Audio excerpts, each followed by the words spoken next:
I'm the wife of the oldest son, but that doesn't mean I want to get close to you, Nicole. I want to keep my distance." These were the words of my brother's wife when they had just gotten married. The three of us, my mother, my sister-in-law, and I, were having tea together.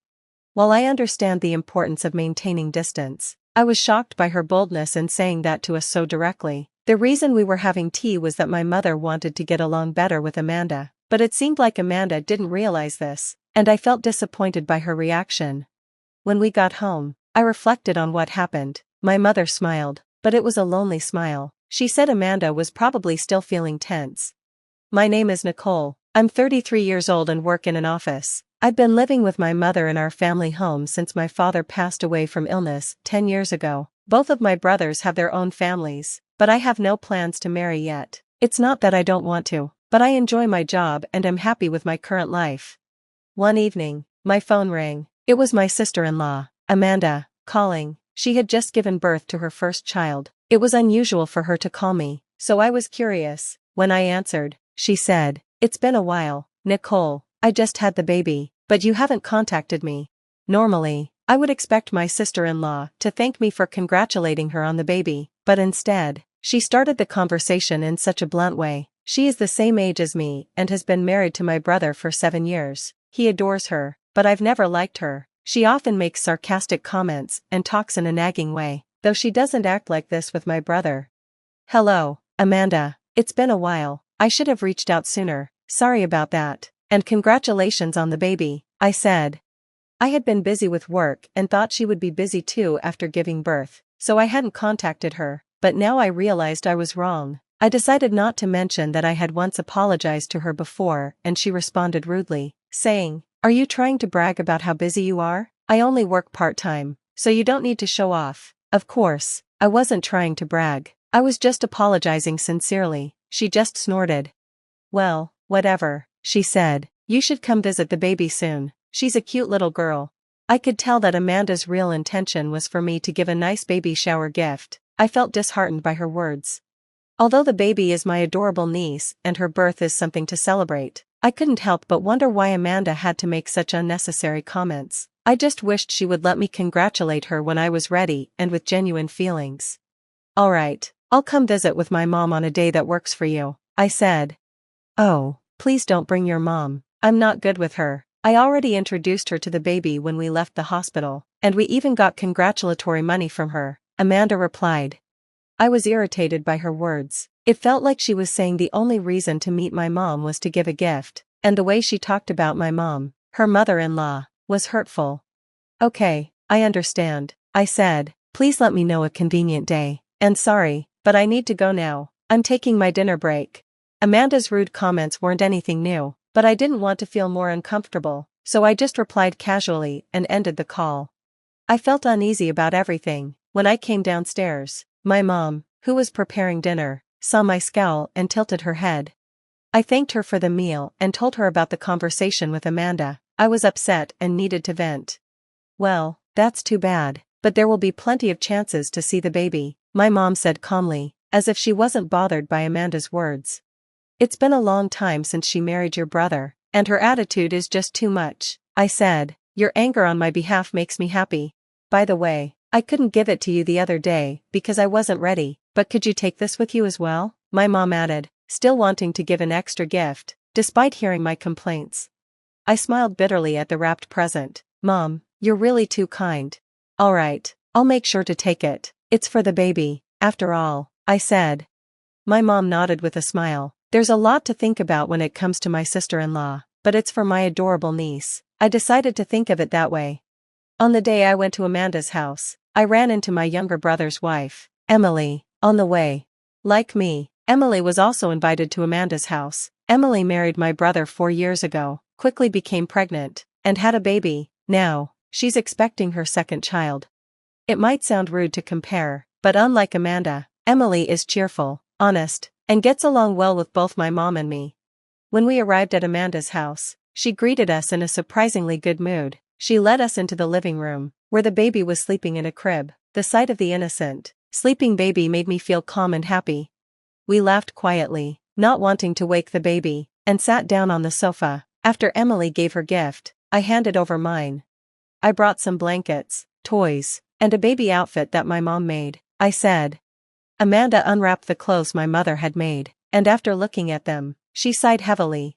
Handmade? That's worse than trash, she said. Why does she give us such a cheap gift? The other things aren't great either. I'm so disappointed. She carelessly threw the handmade clothes on the floor. My other sister-in-law quickly picked them up. That's so terrible. Our mother-in-law took so much time making these and wrapped them so neatly. If you don't want them, I'd be happy to take them, Emily said. Amanda just laughed dismissively at Emily's words. Really? She replied.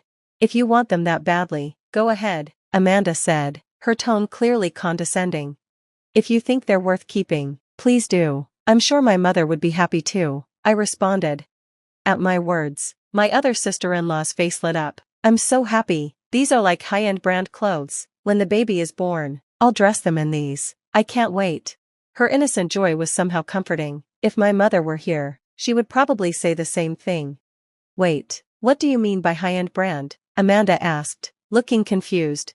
After the three of us siblings became independent, my mother started selling her handmade crafts online. She used her skills in sewing and other hobbies, and over time, her work became a high-end handmade brand due to the quality of materials and design. The fact that they were handmade made them rare and valuable. She had even received collaboration offers from luxury brands. Amanda had never shown interest in me or my mother and kept her interactions to a minimum, so she didn't know about any of this. My brother should have known, but maybe he didn't think it was important to mention. After I explained, Amanda looked surprised. I never heard about that. Wait, that changes things. Give it back. She tried to grab the clothes back from my other sister-in-law, but I quickly stepped in between them and stopped her. What would you do if something happened to Emily or her unborn baby? I asked sharply. My words seemed to strike a nerve with Amanda. Her face turned red, and she started venting her emotions like steam from a kettle. No one would think clothes made by my mother-in-law as a hobby would be high-end. It's like a trick. You sly woman, she yelled. Nicole gets to do what she loves, even though we're the same age. It's not fair, she continued. Emily had a baby right away and is already expecting her second. It's so sneaky. Show some consideration and hold back a little. In short, that was her rant. Most of it had nothing to do with the current situation, and it seemed like the majority of it was jealousy towards me and Emily. I finally understood why she was always so harsh towards my family members, except my brother.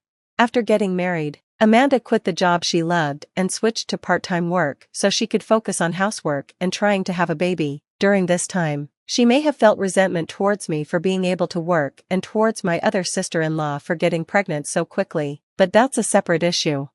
However, just because she's feeling this way doesn't mean she can say whatever she wants or ruin someone's heartfelt gift, whether it's high-end or not. Amanda's emotions exploded, and she started crying loudly, which made the baby cry as well. Emily, who was worried about the baby, tried to approach, but Amanda yelled at her, telling her to stay away from her child. Both Emily and I didn't know what to do. Then my brother came home from work. Seeing his wife and baby crying in this strange situation, his face showed he was confused. What happened? He asked. I explained what had been going on while my brother picked up the crying baby to try and calm it. He apologized to both Emily and me. I'm sorry, Amanda might be a bit neurotic because it's her first time parenting. Emily, I'm sorry to trouble you when you're pregnant. Are you feeling okay? His concern for Emily seemed to upset Amanda even more. She yelled at him, "Don't flirt with someone else's husband while you're pregnant." My brother scolded her, saying, "Stop it," but Amanda just whimpered and started crying again. I'll handle this. You two don't worry, you can go home. I'm sorry things turned out like this, even though Amanda invited you over, my brother said apologetically. As we left their house, I felt bad for Amanda. Outside, the sun was starting to set, and it was getting dark. I wondered if Amanda would be okay. I understood how she felt since I had been tense during my first pregnancy, and it was mentally tough. Despite being verbally abused, I still worried about Amanda. My mom and Emily are such kind-hearted people, and at least it didn't seem like Emily was hurt by Amanda's harsh words, which made me feel a bit relieved. Don't worry, my brother's there, so everything will be fine, I said, trying to cheer Emily up. A smile finally returned to her face. A few hours later, after dinner, I went back to my room and checked my phone. I saw multiple missed calls from Amanda. Yikes, I thought. I had a bad feeling about it. Hesitating for a moment, my phone vibrated again, and her name appeared on the screen. I wanted to turn off my phone, but knowing I had to deal with it, I answered the call. "Why didn't you answer sooner?" Amanda said, sounding clearly irritated. "I was having dinner," I replied. "What is my brother doing?" she asked. "He's in the bath now." I could tell she expected my brother to stop me from answering her calls. I could understand why she'd think that. My brother takes long baths, so Amanda probably wanted to complain about something while he wasn't around. Even though I had an idea of what was going on, I asked her, "So, what can I do for you?" "Send another set of baby clothes," she said. I couldn't help but blurt out, "What? Are homemade clothes worse than trash?" "Stop nagging," she replied. "It's a high-end brand, right? I want to brag about it on SMS. Ask your mother to make another one." I sighed, tired of her ridiculous request. It was even more absurd than usual. I wasn't expecting her to apologize, but this was too much. As I struggled to find the right words, she became even more aggressive. "What's with the sigh? Emily says she's already gotten hers, and everyone else has theirs too." From her words, I could tell she had called my other sister-in-law before me. She probably claimed the clothes as her own and tried to take them, not realizing how ridiculous she sounded. I couldn't help but burst out laughing. Laughter, shame on you, Amanda, throwing my mother's heartfelt gift on the floor, calling it worse than trash, and then changing your attitude when you find out it's a high-end brand. Aren't you embarrassed as an adult? If you really want it, apologize to my mother and ask her yourself. I had never been harsh with Amanda before. I always tried to be considerate of my mother and brother, but I had reached my limit. My mother knew the whole story about giving the baby clothes to Emily, and I didn't like that Amanda thought she could just ask for them. She should bow her head and ask for it herself once in a while. "So, you're saying all those mean things because it's about my child?" she asked, her voice shaking. "It has nothing to do with that," I replied, but she fell silent, and I could hear her sobbing on the other end of the line. She seemed to be very sensitive when it came to being criticized. "Everyone is so cold. I finally gave birth to a baby, and nobody's pampering me. I'm blocked by Emily, ridiculed by you, and my husband won't even take my side. In the end, only David is on my side." Her mentioning an unfamiliar name made me question what I had just heard. I was shocked to hear that even gentle Emily had blocked her, but she must have said something terrible to her on the phone. "Wait, who's David?" I asked. At my question, she gasped, realizing she had let something slip. She seemed to panic. As I waited for her to speak, I heard my brother's voice asking, "What's going on?" He must have just gotten out of the bath. Amanda was startled and stammered, "No, no, no, that's not David. He's just an online friend. You're misunderstanding things." I didn't know what the misunderstanding was, but Amanda was desperately trying to make excuses. Suddenly, I heard my brother's voice as he took the phone from her. "You're talking to Nicole." "Sorry, Nicole, but I need to talk to her for a moment." His voice was lower and angrier than usual. I agreed and hung up. It seemed like things were about to get worse. Later, my brother came to our house to tell us he was getting a divorce. First, he apologized for his wife's treatment of our mother's handmade clothes, which she had called trash. Amanda had always looked down on Emily, my mother, and me, so it was ironic that she felt belittled by a handmade gift. After the phone call, my brother confronted Amanda about the mysterious David. Since my brother had been busy with work, she had met David online and eventually cheated with him in person. Amanda confessed everything. She tried to justify it as a mistake due to loneliness, but that excuse didn't hold up. I knew my brother had been trying to balance work and family life, and it broke my heart to think about his feelings. Even my usually calm mother showed anger toward Amanda. They decided to do a DNA test on the baby, just in case. I never imagined that a simple visit to deliver a baby gift would lead to all of this. In the end, the DNA test proved that the baby wasn't my brother's. He received a large amount of compensation from Amanda and her lover, and the divorce was finalized. Amanda was also dumped by her lover and would likely have to work day and night to support herself. At least the baby would be raised by her sensible grandparents, not Amanda.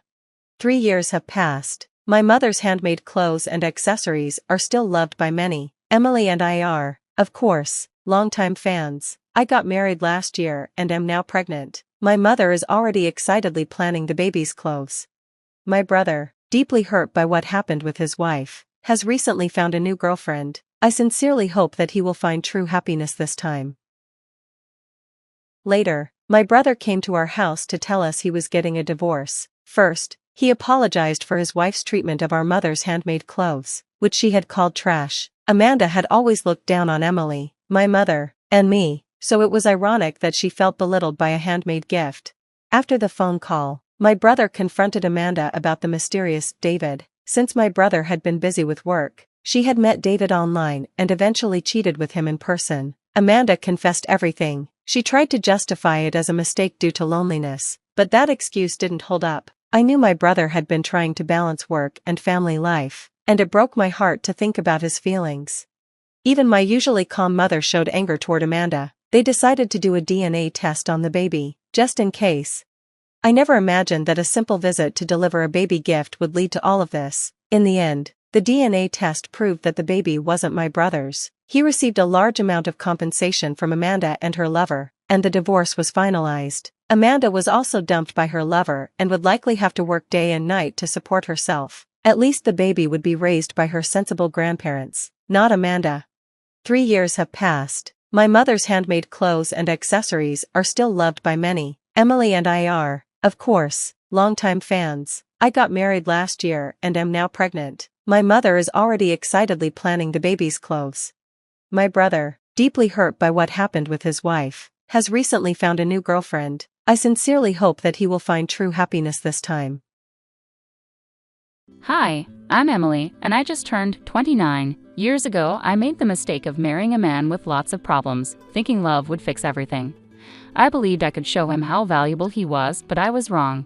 Love is strong, but it can't make someone love themselves.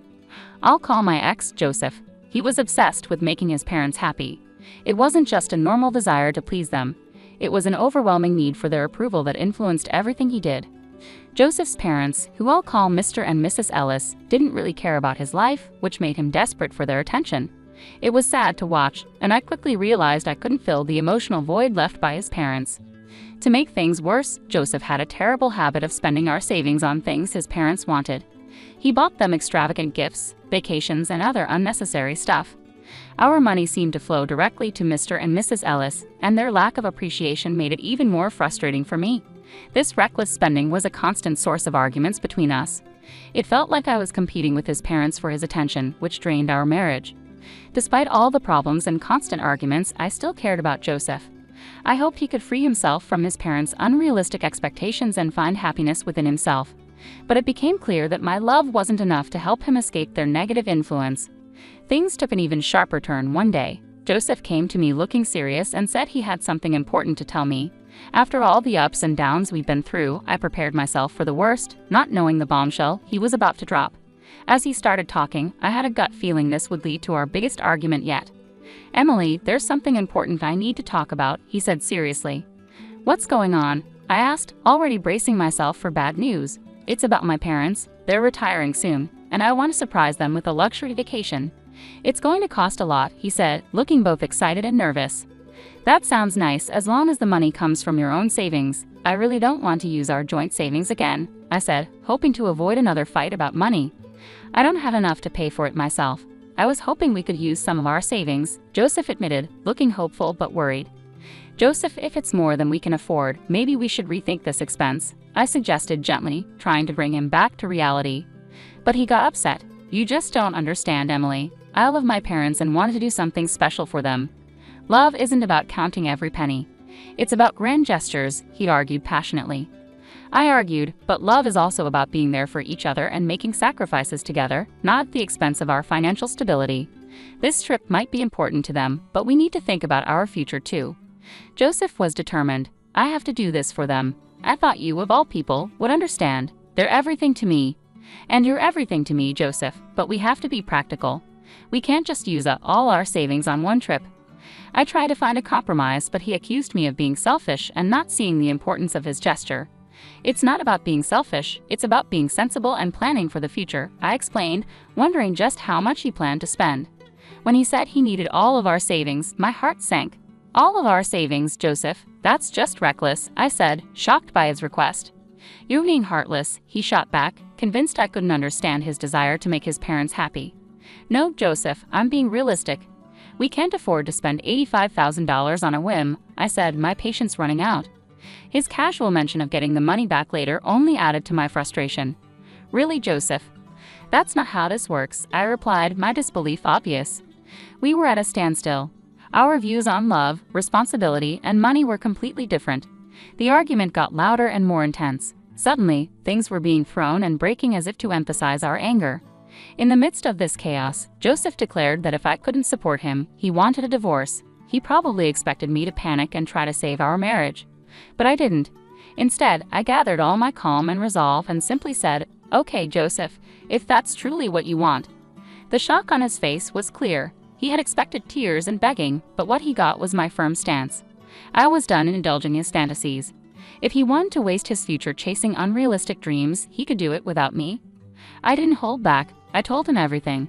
I made it clear that his endless quest for his parents' approval was pointless, like trying to stay dry in a storm with just an umbrella. He tried to argue, but I stopped him with a simple raise of my hand. I declared that I was done fighting for a love trapped by unrealistic expectations and a constant need for validation. "Go ahead, spend all your money trying to win over people who barely notice you," I told him, firm in my decision to end the cycle of disappointments and broken promises. And with that, the harsh truth hit him. He finally realized how bad things had gotten. Our marriage had turned into a battlefield, and it was time to raise the white flag and find peace separately. A month has passed since the divorce was finalized, and I can honestly say the feeling of freedom is incredible. Gone are the days of endless arguments about money or seeking approval that was never ours to gain. Now I'm breathing easier, free from the heavy burden of his doubts that once darkened my days. Each new day seems a little brighter. True, Joseph has tried to sneak back into my life, pretending to be concerned and asking about my well-being, but I saw through his act. I wasn't going to fall for his tricks again. As the saying goes, fool me once, shame on you. Fool me twice, shame on me. I firmly turned away from Joseph's attempts to rekindle anything we once had. I had realized I'd invested too much in trying to fix someone who didn't want to change. It was time to focus on my own growth and happiness. Rebuilding wasn't easy, let me be clear. Dividing our shared assets and adjusting to a new financial reality took patience and resilience. I was used to a certain way of living, but adapting wasn't new to me. I embraced the hard work needed to rebuild my life, discovering a strength and independence I didn't know I had. Reconnecting with old friends, getting back into hobbies I'd neglected, and finding new interests made the world feel big and full of possibilities. I was eager to make the most of this fresh start. Sure, there were moments of self-doubt and loneliness, and adjusting to a new budget was challenging. The wounds from a failed marriage don't heal overnight, but with each passing day, I found comfort in the fact that I was no longer sacrificing my happiness for someone else's insecurities. The ease with which I moved forward might have been a sign that I had been holding on to a lost cause for too long. It amazed me how much I could accomplish once free from that burden. So here I was, a month later, still adjusting but flourishing all the same. Joseph's constant messaging had taken a new turn. He was now claiming to be in danger and insisting on a meeting. Tired of his relentless attempts to contact me, I decided it was time to confront the situation. In the middle of his ongoing messages, I called him. "Joseph, we've been through this. We're divorced. It's time for us to move on," I said firmly. "Emily, please. I just need a moment to explain. I'm in serious trouble, and you're the only one I can turn to for help," he begged. Maybe it was the long absence of his voice, or perhaps he truly sounded scared, but against my better judgment, I agreed to meet. "Fine, but we're not meeting at my place. Let's go to that cafe we used to go to. No tricks, understood," I said. "Thank you, Emily. I promise I just need someone to listen." "You're the only one who understands me," he replied, sounding relieved. "I know what you're thinking. Emily, why would you agree to meet Joseph after everything?" Believe me, I questioned my own decision. Yet sometimes there's a part of us that gives in to a mix of curiosity and a lingering shred of concern, no matter how strong we are. I couldn't ignore his plea. Divorced or not, part of me still cared. So there we sat, opposite each other in the cozy cafe, surrounded by the comforting aroma of coffee. But not even the pleasant smell could ease the tension between us. Watching Joseph, with anxiety on his face and his attempts to tug at my heartstrings with those sad eyes, was almost amusing. This time, however, I wasn't swayed. Leaning back, I stayed calm and composed, ready to listen but firmly in control. I intended to steer this conversation on my terms. "Okay, Joseph, you got my attention for now. What's this danger you're supposedly in? And just so you know, I'm not here to save you. I'm done cleaning up your messes," I said, keeping my tone firm yet open. Joseph sighed, deeply, his face a mix of regret and desperation that was almost pitiful to see. But I steeled myself against any emotional manipulation. I know I've made mistakes before, Emily, but this situation is different. I've gotten involved with some seriously bad people. I owe them a lot of money and they're not known for their patience, he confessed. I raised an eyebrow, skeptical of his dramatic story. Really, Joseph? Dangerous people? Are we revisiting the tale of your imaginary friends who seem to attract trouble? I couldn't hide my disbelief. Joseph's expression shifted to one of hurt and frustration, evidently hoping for a more sympathetic ear. No, Emily, this isn't made up. I'm in deep trouble, and coming to you was my last resort, he insisted, his voice laced with desperation. So let me guess, you spiraled after our divorce and now you're in debt? Was it that trip you mentioned? I couldn't keep my voice down, drawing curious glances from other cafe patrons. I shot them an apologetic look, trying to regain my composure. Look, I got caught up in something foolish, I admit, but now I'm in a mess that's bigger than I can handle alone, Joseph admitted, his gaze pleading. My frustration was close to boiling over. How could he waltz back into my life with yet another crisis? Yet, underneath the anger, I couldn't completely ignore the remaining shred of empathy for him. How much are you in for? I asked, bracing myself. $145,000, Joseph responded sheepishly. $145,000? Joseph, are you out of your mind? The cafe's patrons turned their heads, their stares sharp as knives. This time, I didn't bother to offer an apology for my outburst. If they were in my shoes, hearing what I was hearing, they'd likely react the same way. Emily, please, I'm begging you. I've got nowhere else to turn. I know I've made a mess of things, but you're the one person who really believed in me, Joseph pleaded, his eyes shining with a sincerity that reminded me of the man I once loved. But those days were long gone, and my priority now was self-preservation, even if it meant walking away from him. Don't pull at my heartstrings, Joseph. It's way too late for that. When you said you needed help, I thought you meant $12,000, not $145,000. You've completely lost it, I responded, my voice a mix of disbelief and indignation. Overwhelmed, Joseph began to cry, oblivious to the uncomfortable glances from others. Joseph, calm down. This isn't the place for a scene. What's going to happen if you don't pay this back? I asked, trying to grasp the full extent of his predicament. They're threatening to harm me, Emily. I'm not joking. This is really bad, he managed between sobs. His words hung heavy in the air, leaving me torn between my lingering concern for his well-being and the need to protect myself from getting dragged back into his chaos. Seeing how serious things were for him, I softened my approach. All right, Joseph, start from the beginning and tell me everything, I said gently. He explained how he had tried to pay for an expensive trip for his parents. He borrowed money from a friend who let him down, leaving him with a lot of debt. As he told his story, I felt a mix of frustration at his poor choices and some reluctant amusement at how things turned out. So you borrowed money from risky people to impress your parents who hadn't even noticed your efforts. Is that what happened? I asked, trying to understand. Joseph's face dropped and tears rolled down his cheeks as he admitted the harsh truth. Yes, ever since they went on that trip, it's like I don't matter to them, he said, sounding very sorry. Even though I was frustrated, I felt a bit of sympathy for him. It was a tough lesson for Joseph, and seeing him so regretful made me feel a bit compassionate. You've really gotten yourself into a tough spot, I said. Joseph, I know you don't want to hear I told you so, but you did create this mess yourself. I warned you it wasn't a good idea, and now you chose to leave me over it, and here you are, struggling. You put everything into trying to make your parents happy, but all you got in return was silence. It's a hard lesson, but it's one you needed to learn, I said, feeling a mix of concern and resignation. This was a hard truth for both of us. Joseph had based his self-worth on people who couldn't appreciate his sacrifices, and I had to accept that I couldn't protect him from his own choices anymore. I hoped that facing these tough consequences would show him that I had always been on his side. But his need for parental approval was his downfall. As we sat in silence, the weight of our past, filled with broken promises and dreams, was heavy. I realized it was time to let go completely.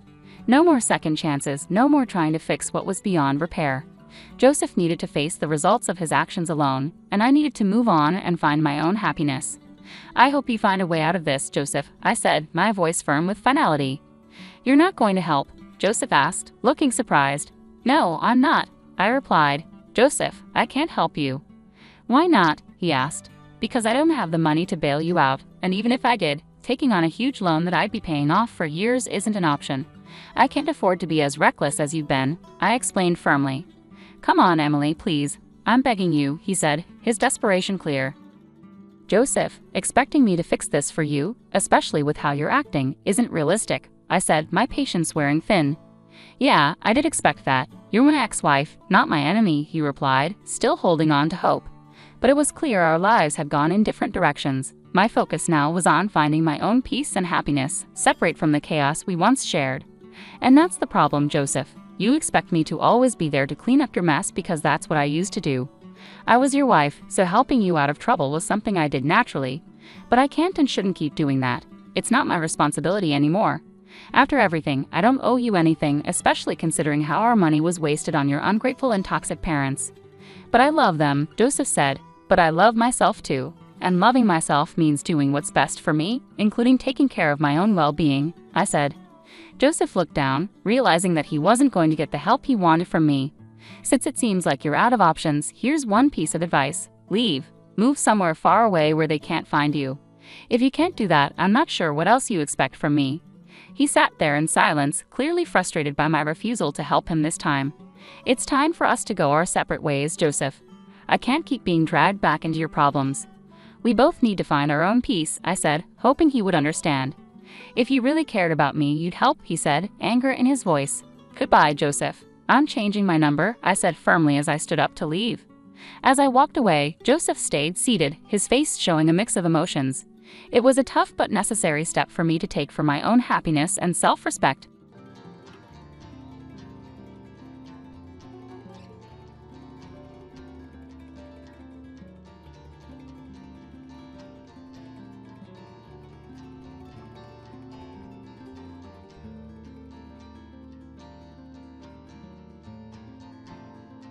On the day we were supposed to start our honeymoon, he surprised me by giving me papers that said he wanted a divorce. He said he was taking his whole family on the trip, and if I didn't like it, we could split up. Inside, I was furious. Okay, fine, I thought to myself. But remember, I'm still free. He looked shocked as I stood there feeling triumphant. My name is Emma. I'm 35 years old, and I work at a real estate company. I really enjoy my job and feel happy doing it. I'm lucky to have supportive colleagues, but in my personal life, I don't have any specific hobbies and I've never had a boyfriend. I felt a secret worry growing inside me. All my friends were getting married by the time they hit 30, one after the other. I was one of the few left who was still single.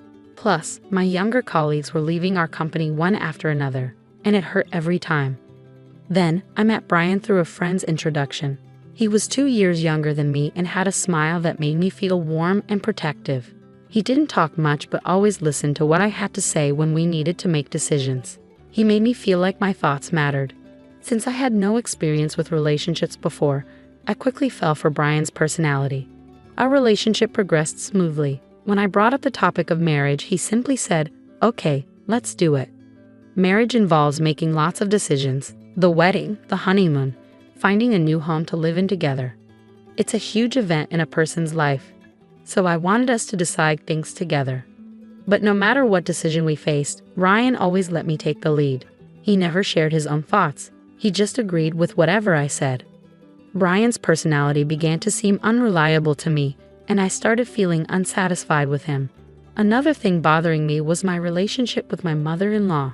She was completely different from Brian, not easygoing at all. She never listened to my opinions and always imposed her own ideas on me. "Emma, when you get married, you'll quit your job and focus on taking care of the house, right? You're not getting any younger, you know. If you don't hurry, you might not be able to have kids. Brian is working hard, so as a woman, you should focus on the family. It's a wife's duty to support her husband." These were the first things she said to me when I went to greet her. The husband works outside and the wife takes care of the home. She clung to old-fashioned ideas like this. The truth is, I earn more money than Brian does. He doesn't seem to mind, and he's even told his parents about it, but his mother doesn't seem to approve. A woman who earns more than a man isn't charming. Maybe you can't do any household chores, can you? A wife should cook, do laundry, clean, and take care of her husband's health. Can you do that? She said, looking down on me. You're right, it's definitely different when it's your mother-in-law saying those things. While it's not something to boast about, I can handle all the household chores because I've been living alone for a long time, and I don't plan on quitting my job after getting married. I want to prioritize myself just as much as Brian. But when my mother-in-law criticized me, Brian didn't stand up for me. Instead, he just nodded along with her. That made me feel uneasy about relying on him for the rest of my life. But then again, Brian is younger than me. Maybe he'll become more dependable as he gets older. If this marriage doesn't work out, I might never get married at all. My mind is torn between anxiety and desires, stuck in an endless conflict. But time doesn't wait, even when I'm troubled. There are so many decisions to make for the wedding. Where to go for the honeymoon, arranging time off from work, and more. The to-do list keeps growing, and it's making me feel even more uneasy. I was juggling busy days preparing for both work and marriage. One day, I talked to Brian about our plans. Considering our work schedules, we can only take a long vacation at this time. So should we have our honeymoon during this period? I asked. Yeah, that sounds good to me, Brian replied. Both of us had similar quiet periods at work, so this was our only chance for a long vacation. But there was a problem with the wedding. The venue I've always dreamed of is so popular that it's booked for over a year in advance. In that case, what do you think about having the honeymoon before the wedding? I checked, and some people do that. If we have the wedding first, it will be another 2 years before we can go on the trip. If you're okay with it, Emma, then I'm fine with it too, Brian said. I thought Brian wouldn't object, but he agreed so easily. It seemed like he was accepting all my opinions without any resistance. While I did want him to express his own thoughts a bit more, I figured it was better than facing opposition. So whenever I got the chance, I kept moving forward with the preparations for our honeymoon and wedding. In the end, we settled on going to Europe for our honeymoon. I debated until the last minute between Hawaii and Europe. Hawaii was close by, and I figured we could visit there another time. So I chose to explore Italy and France, enjoying the beautiful streets and delicious food. I also wanted to check out the stylish accessories and maybe buy some special tableware since it marked the start of our new life together. After considering various schedules and destinations, I finished all the paperwork about a month before the trip. By then, I was completely excited. It was going to be my first overseas adventure, and I couldn't help but feel thrilled. My mind was consumed with thoughts about Europe, from buying travel essentials to planning our activities there. Because of this excitement, any lingering dissatisfaction I had with Brian had disappeared completely. Just 1 week before our honeymoon, Brian suddenly brought up a conversation. I was puzzled by Brian's unusual request. He rarely asked me for anything, so I was curious about what it could be. Could it be related to our trip? Did he find a place he wanted to visit? I was filled with anticipation as I asked him, "What's wrong?" Brian innocently made his request, saying, "I want to go to see Taylor when we're in Paris. Mom really wants to go there." I was taken aback. "Your mother-in-law?" "Wait, what do you mean?" I couldn't keep up with this sudden turn of events, but Brian seemed to think it was obvious. "Well, since everyone else is going, we'll all be together even during the trip, right?" "What do you mean by everyone?" "It's our honeymoon, so it's obvious that it's just you and me going." "But my mom thinks it's normal for the whole family to go," Brian explained. "First of all, I only made reservations for 2 people. You and me, Brian. The deadline for booking was 7 days ago. Today is the last day to register. Whether we go together or not, I only booked for 2 people, so it was impossible for the whole family to join. If you ask the travel agency, they might be able to sort something out," Brian suggested.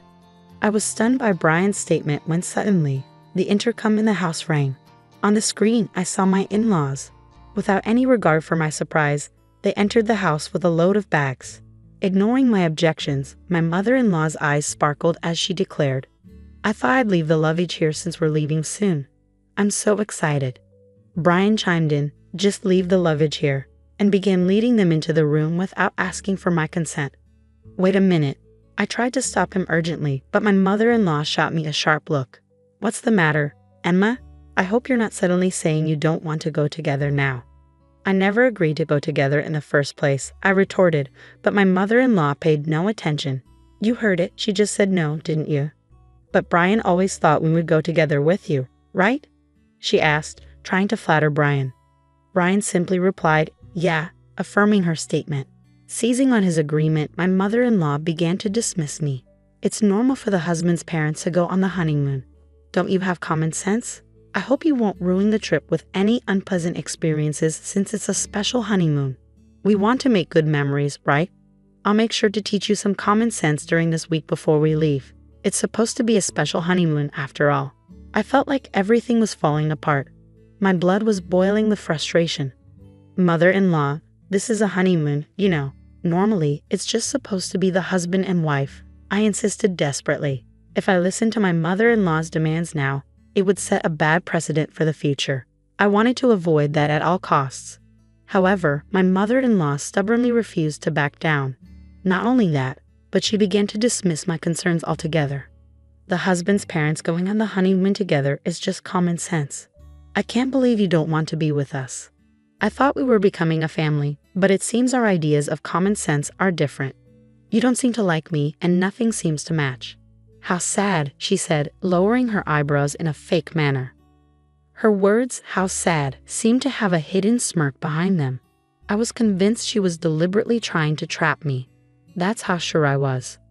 Even Brian, without questioning, started blaming me based on my mother-in-law's words. Emma, what's wrong with you? They're my parents. It's okay for us to go on the honeymoon together, right? It's not possible. We've already booked reservations for 2 people. Plus, I've never heard of families joining a honeymoon trip, I declared. Brian shouted angrily, as if looking for a fight. I never realized you disliked my parents so much, Emma. That's enough, just leave for today, Brian said, looking at me as if he couldn't believe what he was seeing. As he spoke, a wicked smile spread across my mother-in-law's face. Why does he always take his mother's side without even considering his spouse's opinion, especially at a time like this? I wished he would support my views. Before I could react to his words, I found myself pushed out to the entrance. Just before the door closed, I caught a glimpse of my mother-in-law's smug expression. Left outside, I felt powerless. Why am I being portrayed as the bad guy? Why does everything, even this special trip, have to be ruined? Frustration and sadness consumed me, and tears began to flow. A few hours later, I received a message from Brian. I want you to see if it's still possible for them to join the tour. If not, we'll cancel this trip and find a tour where all 4 of us can go. Please think rationally. If you reconsider, we can sort it out properly. I don't believe I'm in the wrong. It seems like there's no reason for you to apologize or respond. Brian hasn't contacted you since his last message, and it's likely he's upset too. Time passed, and the day of your honeymoon departure finally arrived. Despite feeling unable to enjoy it in your current state, you had spent a month preparing for this trip, so you couldn't refuse. As you were getting ready to leave, the intercom rang, and it was Brian coming to pick you up. You hadn't seen each other since the incident, so you didn't know how to act around him. His arrival indicated that he still intended to go on the trip, but strangely, he didn't have any luggage with him. Instead, he handed you divorce papers. After hurting my parents, you still planned to go on this trip, didn't you? He accused. I'm taking my whole family on this honeymoon. If you don't like it, let's get a divorce. My mom said it would be better that way, he added, thrusting the papers in front of you. In that moment, you finally saw his true colors. You had thought he would listen to you and prioritize your feelings, that he was a kind person. But it turned out he didn't have his own opinions, and he put his family before you. That's who Brian truly is. As I came to that realization, my feelings for him began to cool down. Even if I were to marry him, I couldn't see myself overcoming the challenges that lay ahead and becoming a family with his mother-in-law. It just seemed impossible. Determined, I pointed at the divorce papers in front of me and said, sure, but remember, I'm still single, you know. Huh? Brian exclaimed, clearly surprised by my words. Single? What do you mean? Weren't you listening? We talked about going on the honeymoon but delaying the registration until the day of the ceremony. I made sure to get your permission, Brian. You didn't forget, did you? The marriage certificate is still in the drawer, and you even said, if you are fine with it, Emma, then I'm fine too. That's right, divorce or not, we're not even married yet. There's no problem with going on the honeymoon with my maiden name. Maybe you remembered my words. Brian's expression suddenly changed, but then he turned red and raised his voice in frustration. Are you out of your mind to give up on marriage just because of a honeymoon? Get a grip. I responded, matching Brian's intensity with my own strong voice. This is the result of me being rational. I've been so desperate to get married that I couldn't see reality clearly. I don't think I can be happy marrying someone who doesn't listen to their future spouse's opinions and doesn't support them. I'd rather stay single for life. Thanks for making me realize that. Haste makes waste. I keenly felt that this saying was true. Hey Emma, Let's calm down and start over from scratch, okay? He looked like he was about to cry. His pleading voice trembled. But I won't be fooled anymore. I will break free from this guy. Without realizing it, I found myself shouting loudly at Brian. If you're so desperate for a family trip, why don't you go with your family of 3? But in return, you'll have to plan everything from the tour reservations to the itinerary all by yourself.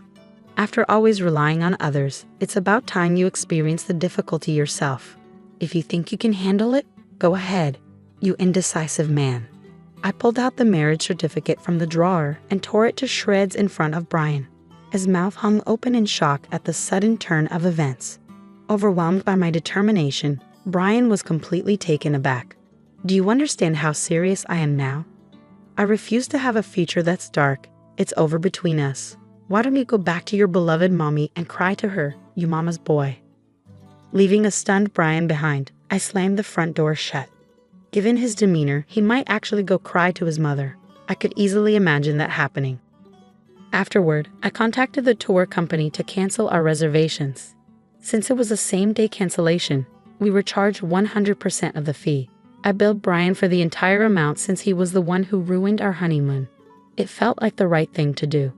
Later, Brian blamed me for the failed marriage and spread rumors about it to those around us. However, it seemed that no one sympathized with him among our relatives and coworkers.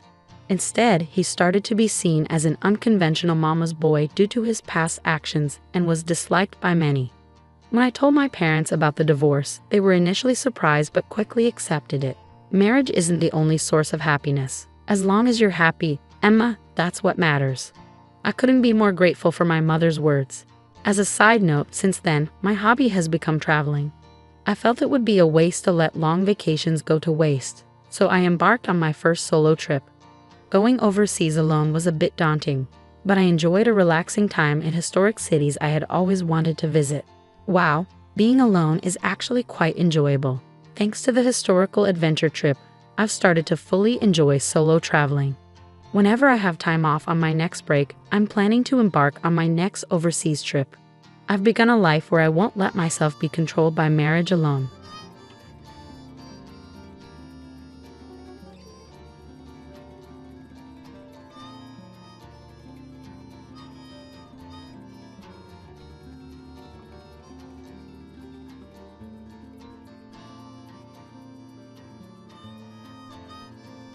Emily sneered at me after I announced my resignation, and I responded by maintaining a silent, steady gaze.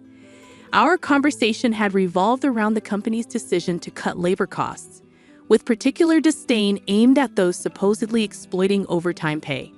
Tom, too, seemed to relish the notion of trimming expenses. A week later, my phone incessantly rang with calls from the company.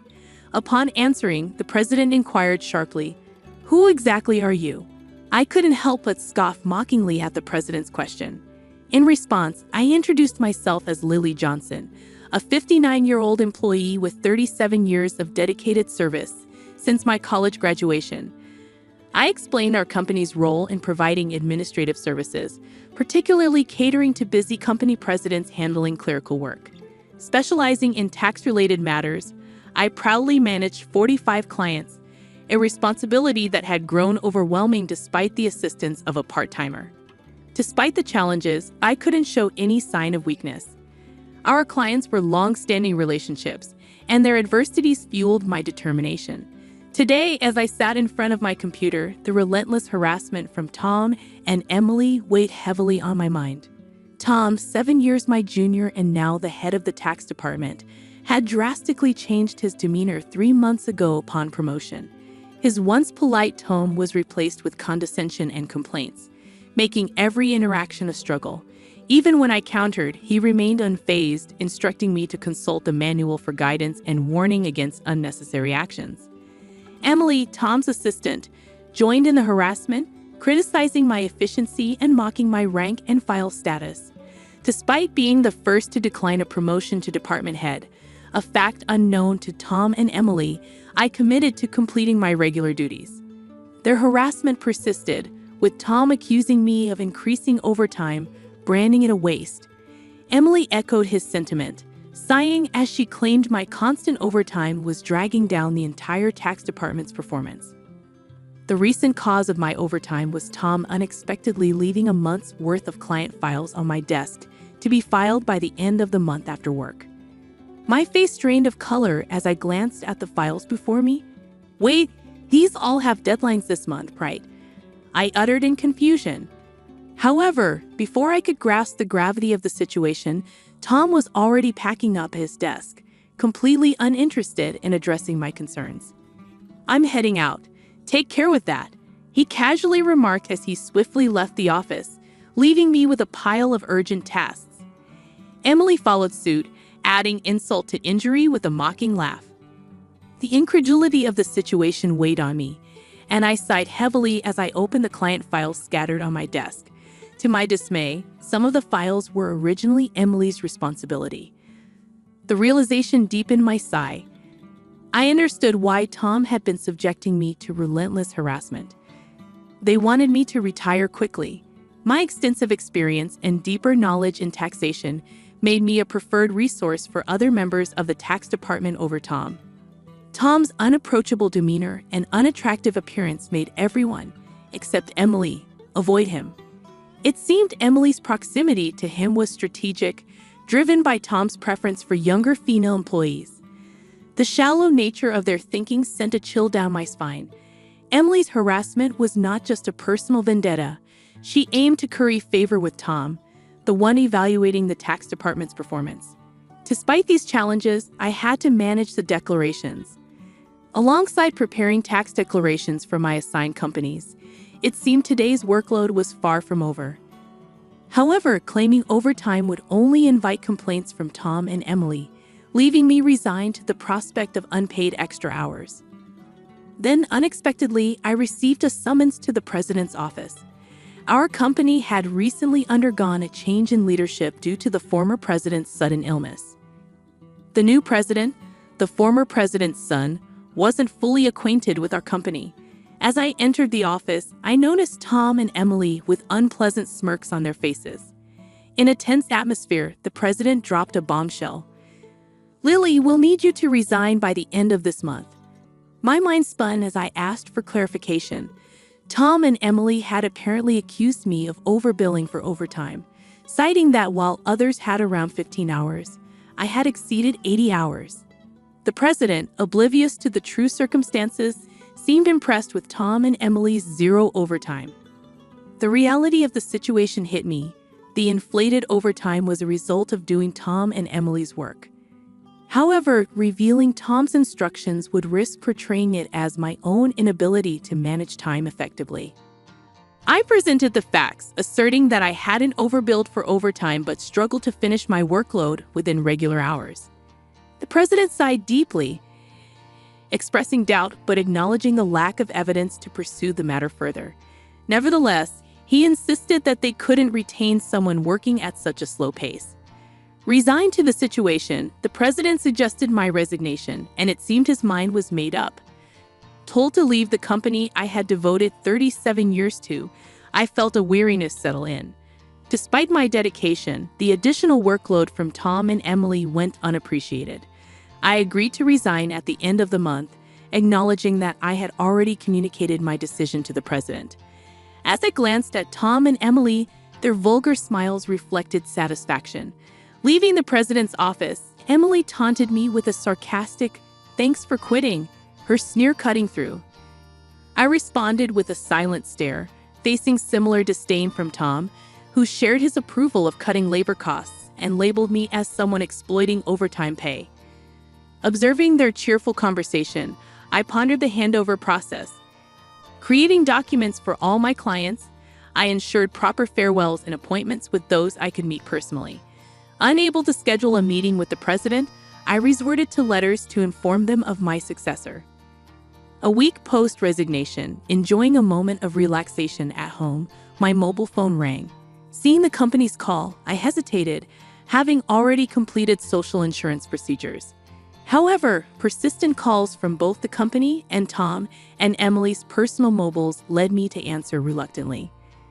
As I picked up, the president urgently spoke, asking, "Who exactly are you?" I couldn't help but mockingly reply, "Just an unemployed lady who resigned from the company, nothing else." In response, the president urgently explained the chaos since my departure, 49 calls to stop transactions with the company. He pleaded for my immediate return, revealing a sense of panic in his tone. Reluctantly, I rose from my seat and made my way back to the company. Upon my arrival, I found Tom and Emily waiting, their faces notably pallid and dark circles underlining their weary eyes. Surprised by their drastic change in appearance, I inquired about what was happening. Tom glared at me and revealed, "Since you left, we've been bombarded with calls to stop transactions, not just from your clients but also from prospective companies we were planning to introduce." "What did you do?" Emily echoed the suspicion, expressing disillusionment at the thought of me resorting to underhanded tactics. Their haggard appearance suggested the toll handling cancellations. While I had not manipulated the clients, I had a hunch about the reason behind the transaction halts. Considering the inevitability of cancellations, I mumbled my thoughts aloud. Tom, however, accused me outright, insisting I had orchestrated something. He demanded I go to the president's office immediately, forcefully escorting me there. Upon entering the president's office with Tom and Emily, the president greeted me with a direct look in his eyes. Tom declared, "President, I brought her," with an air of authority, while Emily hurriedly followed suit. Ignoring their accusatory tone, the president questioned me about the abrupt halt in transactions after my departure. I took a deep breath and explained, "Our clients don't need us to manage their taxes. There are tax accounting firms that offer cheaper services. They continue with us because of me." Tom snapped back, questioning my self-worth, and Emily taunted me, both challenging my value to the company. Undeterred, I elaborated on my unique approach, offering tailored tax-saving strategies that resonated with our clients. Tom dismissed it as inefficient, arguing that their manual-based operations were more practical. The president sighed deeply, recognizing the fundamental difference in our approaches. In a serious tone, he said, "Actually," signaling a crucial revelation or decision to follow. I received a surprising call from my father, the former president. It turns out that some clients, who had stopped transactions, went directly to Dad to negotiate on my behalf. I hadn't anticipated clients going to such lengths for me. Dad emphasized that the tax department thrived because of my contributions. Not only did I manage my clients efficiently, but I also supported my colleagues' clients, possessing knowledge that even Tom couldn't match. Dad disclosed that if I hadn't declined the promotion, I would have held a higher position than a department head by now. The current president expressed regret with a pained expression. Emily appeared shocked, probably grappling with the idea that I could have been her superior. The president apologized for making me resign initially and asked if I would consider revoking my resignation. According to Dad, I was indispensable to the company. While I appreciated the change in the president's perspective, I hesitated to accept. Tom interrupted our conversation, visibly upset, and protested the president's decision, questioning why I was chosen over him. Emily echoed his sentiments, praising Tom's leadership and expressing disbelief at the preference for me. The president then sternly addressed them, revealing that since my resignation, numerous complaints had been received from the tax department, suggesting they had been shifting their workload onto others. Tom's face turned pale as the president exposed the fact that he had been pushing the preparation of client declaration forms onto subordinates, including Emily's work for multiple clients. The president pointed out the irony, considering Tom had accused me of being a salary thief. Observing Tom and Emily's pale expressions, the president continued by revealing an alleged leak about their romantic involvement. Tom struggled to defend himself, claiming he was merely mentoring Emily as her superior. However, the president produced receipts from the accounting department, indicating dining expenses filed by Tom. Confronted with evidence, Tom, sweating profusely, was unable to provide a convincing explanation. Emily, too, turned ghostly pale as the president accused them of neglecting their duties, inflating expense claims, and violating company policy by having an affair in the office while being married. In a calm and straightforward manner, the president declared the termination of their employment effective immediately. Tom and Emily tried to resist, promising to retract the receipt claims and pleading for their jobs.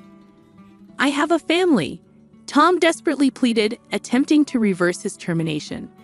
Emily echoed his sentiments, tearfully expressing her fear of being fired. She promised to apologize to me and others for burdening them with work, realizing the gravity of the situation involving neglect of duties and an affair with a supervisor. Concerned about her reputation, she implored for a second chance. Sensing their desperation, I offered advice. "Why don't you stop resisting?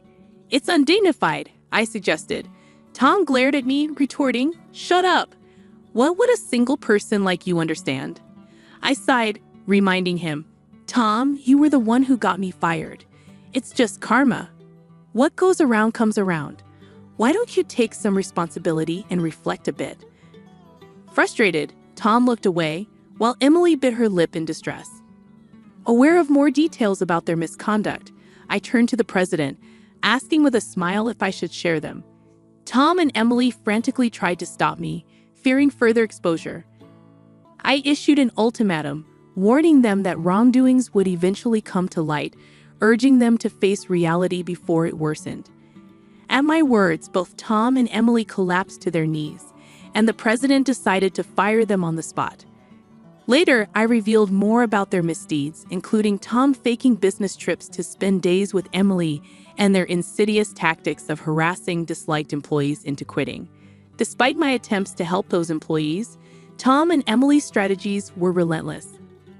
They repeatedly reprimanded and pressured employees out of my sight, often assigning sudden tasks with tight deadlines. The resigned employees had initially asked me to keep quiet, but since they were now happily working elsewhere, I decided it was time to speak up. The president, furious at my revelations, expressed anger about cutting Tom and Emily's final salary. He planned to thoroughly investigate past inflated expense claims. Tom, with tears in his eyes, begged the president not to cut his salary, fearing the impact on his family. As the truth unraveled, Tom's affair with Emily came to light, leading to Tom's divorce. The two now face claims for compensation in the divorce lawsuit, marking the consequential aftermath of their actions. I became aware of the situation when Tom reached out to me, seeking assistance in persuading the president to reconsider their firing. Emily and Tom found themselves in dire straits. Despite their efforts, they struggled to secure new jobs in the tax industry. The industry's close-knit nature meant that word of their misdeeds spread rapidly, making potential employers hesitant to hire them.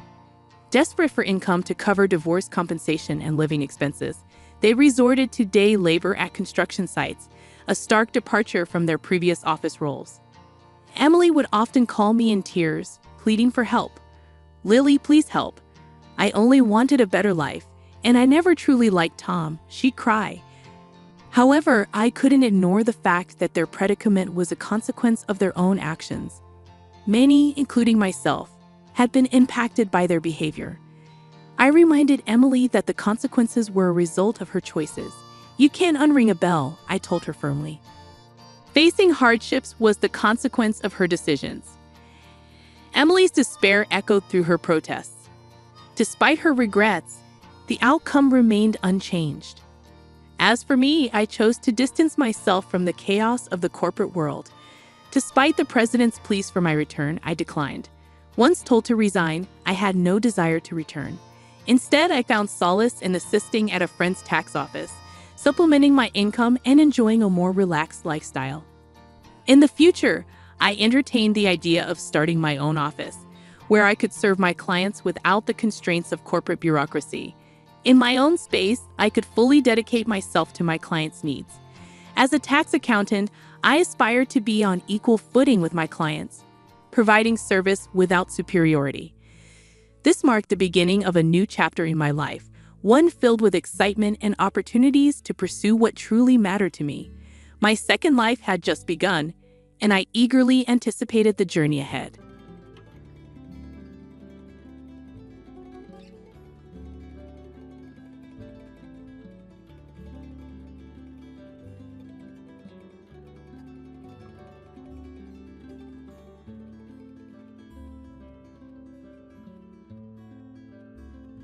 Is this some kind of joke? What do you hope to achieve with this? Why not enjoy sleeping outdoors? From the phone, I could hear my mother-in-law Kathy's mocking voice. How could she drag her grandson into such a mess? I sighed inwardly. Fine, we'd just go home. But Kathy was about to face an ordeal she never expected. My name is Meg. I'm 37 years old and work at a very ordinary company. Tom, my husband, and I have been married for 12 years now. Time flies. I first met Tom in our university club. We used to hang out a lot, but we were just friends and never dated. After graduation, we reunited at a club gathering. From there, we started talking more often and eventually began dating. About a year later, Tom suddenly asked me with a serious face, "Will you marry me?" I'll never forget his expression at that moment. So we got married, and soon after, our lovely son Mike was born. Mike is an active and a bit mischievous boy, but he's genuinely good-hearted. He excels at school and is especially passionate about baseball. He's been playing on a local youth baseball team since he was young, swinging his bat every day, rain or shine. Thanks to Mike's performance, his team often wins, and everyone says he's amazing. Tom and I always cheer for him at his games, clapping and shouting, "Hey, Mom and Dad, did you see today's game? How was it?" Of course, we wouldn't miss it. That home run was incredible. The game shifted the moment you hit it. Thanks. Look forward to even more impressive plays, Mike says with a grin. Then he heads to the yard to practice swings after dinner. His dedication is truly inspiring. He's always been committed, even when he was in the swimming club before baseball, practicing tirelessly despite his struggles. I hold a somewhat senior position at my company and try to embrace the same attitude of perseverance that Mike displays. When times get tough at work, I draw strength from his determination. Despite these daily joys, there's been a lingering concern in our household, Kathy. She seems to have had a grudge against me ever since we got married. Her attitude towards me has been harsh. Meg, why are you resting there? Usually, a daughter-in-law helps her mother-in-law when she's busy, right? Kathy snapped one day. I was caught off guard because my father-in-law Jason had just offered me dessert at the dining table, and I was having a leisurely chat with Tom. Kathy seemed irritated regardless. When I went to the kitchen, she gave me a stern look and muttered complaints. How can you act so thoughtlessly? Was this how you were raised? If your parents were like that, I'd understand. I was taken aback. Kathy knew nothing about my family, and her casual remarks were shocking. I'd never encountered someone who could speak so bluntly before. Since the pre-wedding meeting, Kathy's attitude had been tough, making it difficult to get along with her. As a result, I limited my visits to her house. However, after Mike was born, we began visiting more frequently for the sake of my in-laws, who couldn't wait to see their grandson's adorable smile. Kathy would dote on Mike but consistently direct prickly remarks at me. One day, with a sly smile, she told me if Mike does something wrong, it's all because of your upbringing. She continued to question my parenting, saying things like, "I'm worried with a mother like you," and "Are you disciplining him properly?" The most shocking comment was, "I'd like to raise him myself," as if I was incapable of raising my own child. Her words cut deeply. Strangely, Kathy only made these comments when Tom and Jason weren't around. My silence seemed to irritate her further. "Aren't you listening?" she'd demand. I'd think, who's the faultless one here? When Tom or Jason returned, Kathy would instantly change her demeanor, praising how cute her grandson was. Visiting my in-laws always meant facing her subtle bullying. But despite everything, after Mike was born, I found a way to cope. I felt stronger as I focused on Mike's milestones, my work, and daily events. These occupied my mind, leaving little room for Kathy's words. Her remarks seemed like fleeting dust, easily blown away. She misinterpreted my silence as agreement, but I simply didn't want to waste energy on her. Occasionally, her comments irritated me, but it was easier to ignore her when she was under a misapprehension. Jason, Tom, and Mike were always on my side. Over time, I even thought that these events might eventually become fond memories. 12 years had passed since our marriage, and our visits to the in-laws continued, with Kathy's jabs becoming a part of the routine. I wondered if this was just how in-law relationships typically went. One day, as I was brushing off another of Kathy's remarks, Mike stepped in with serious eyes. He finally voiced what had probably been bothering him for a long time. "Grandma, why do you always speak to Mom like that?" Kathy was caught off guard. She stammered, "Mike, what are you talking about? I haven't." "Don't play dumb. Mike interrupted. I've heard you. Stop bullying Mom behind my back. Can't you be kind? I'm starting to dislike that side of you. He looked as if he'd gathered a lot of courage to say this. All he wanted from his grandmother was a bit of kindness. Kathy looked puzzled for a moment, as if she couldn't grasp what had been said. She seemed surprised by her grandson's words, but after a while, a hint of anger appeared on her face. Mike, where did you learn to talk like that? Isn't it rude to interrupt adults when they're talking? This is a conversation between Grandma and Mom. Meg, you need to educate him properly. Look at Mike's attitude. It's problematic. How could he have grown up without learning to choose his words carefully? I was secretly moved by Mike's bravery and courage. His strength had been evident since he was a child, and I was proud that it hadn't changed. Mike, thank you, I said, feeling a surge of emotion. But I'm okay. Please wait a little further away, all right? I got it, Grandma. My mom is kind, Mike said, and I was deeply grateful for his defense. Kathy's words no longer held any weight for me, but I didn't want Mike to face any further hostility. At that moment, Tom, summoned by Mike, appeared with a concerned expression. What's going on? Why is everyone so tense? Kathy, slightly startled by Tom's arrival, replied weakly, Oh, it's nothing. I was just talking with Meg. Anyway, I'll make some dessert. She hurriedly retreated to the kitchen. After Kathy left the room, Tom turned to me, asking, Are you okay? Mike spoke up suddenly. Mom is being bullied by Grandma. I rushed to explain, trying to avoid going into too much detail, but realizing Tom would worry if I didn't come clean. I shared how Kathy's harsh remarks had tormented me since we got married and revealed that I had secretly recorded some of her verbal attacks over the years. Tom was visibly shocked upon hearing the samples of the verbal abuse I had endured. Why didn't you tell me sooner? He asked, his voice filled with regret. I'm sorry I didn't realize this was happening. I'm truly sorry for not standing by your side. It's okay, I reassured him. After Mike was born, I was so occupied with daily child rearing and housework that I hardly thought about Kathy. You've done really well in such circumstances. Thank you, I added. I've been enjoying watching Mike grow up and haven't been concerned about the bullying much since becoming a mother. I never realized how strong you've become, Tom said, looking at me with admiration. No matter what happens, you can still smile. Oh, stop saying things like that, I replied, laughing lightly. We reminisce about the past with fondness. Having Tom and Mike by my side made the sting of Kathy's words seem less significant. However, a significant event was about to further test my relationship with Kathy. When Jason decided to retire, Tom and I planned a special surprise to celebrate. We wanted to give him something memorable and thought, how about a trip abroad? After discussing it, we decided on a family trip to Kunun. Jason's eyes lit up at the suggestion and he proposed, since we have the opportunity, let's all go together. So it was settled. Our family of 3, along with my in-laws, would travel to Kunun. It would be the first time for both families to travel abroad. Tom was a bit concerned and asked, considering my mother is coming too, are you sure it will be okay? I reassured him, saying, if we manage our time well and do activities separately when needed, it will be fine. We'll have a fun trip. In reality, I hope to spend minimal time alone with Kathy and, above all, to ride the positive vibe of the trip to create good memories. I was taken aback by Kathy's enthusiasm while planning the trip. She was incredibly excited, pulling out brochures and constantly suggesting places to visit. I questioned whether it was appropriate for her to make so many decisions about a trip that was meant to celebrate Jason. Jason, the true guest of honor, was genuinely kind and smiled at his wife's enthusiasm, doing his best to accommodate her wishes. Seeing his supportive attitude, I decided to respect his feelings as well. On the day of the trip, we woke up early, filled with anticipation, and headed to my in-laws' house. Good morning, Dad and Mom. Please get in the car, I said cheerfully.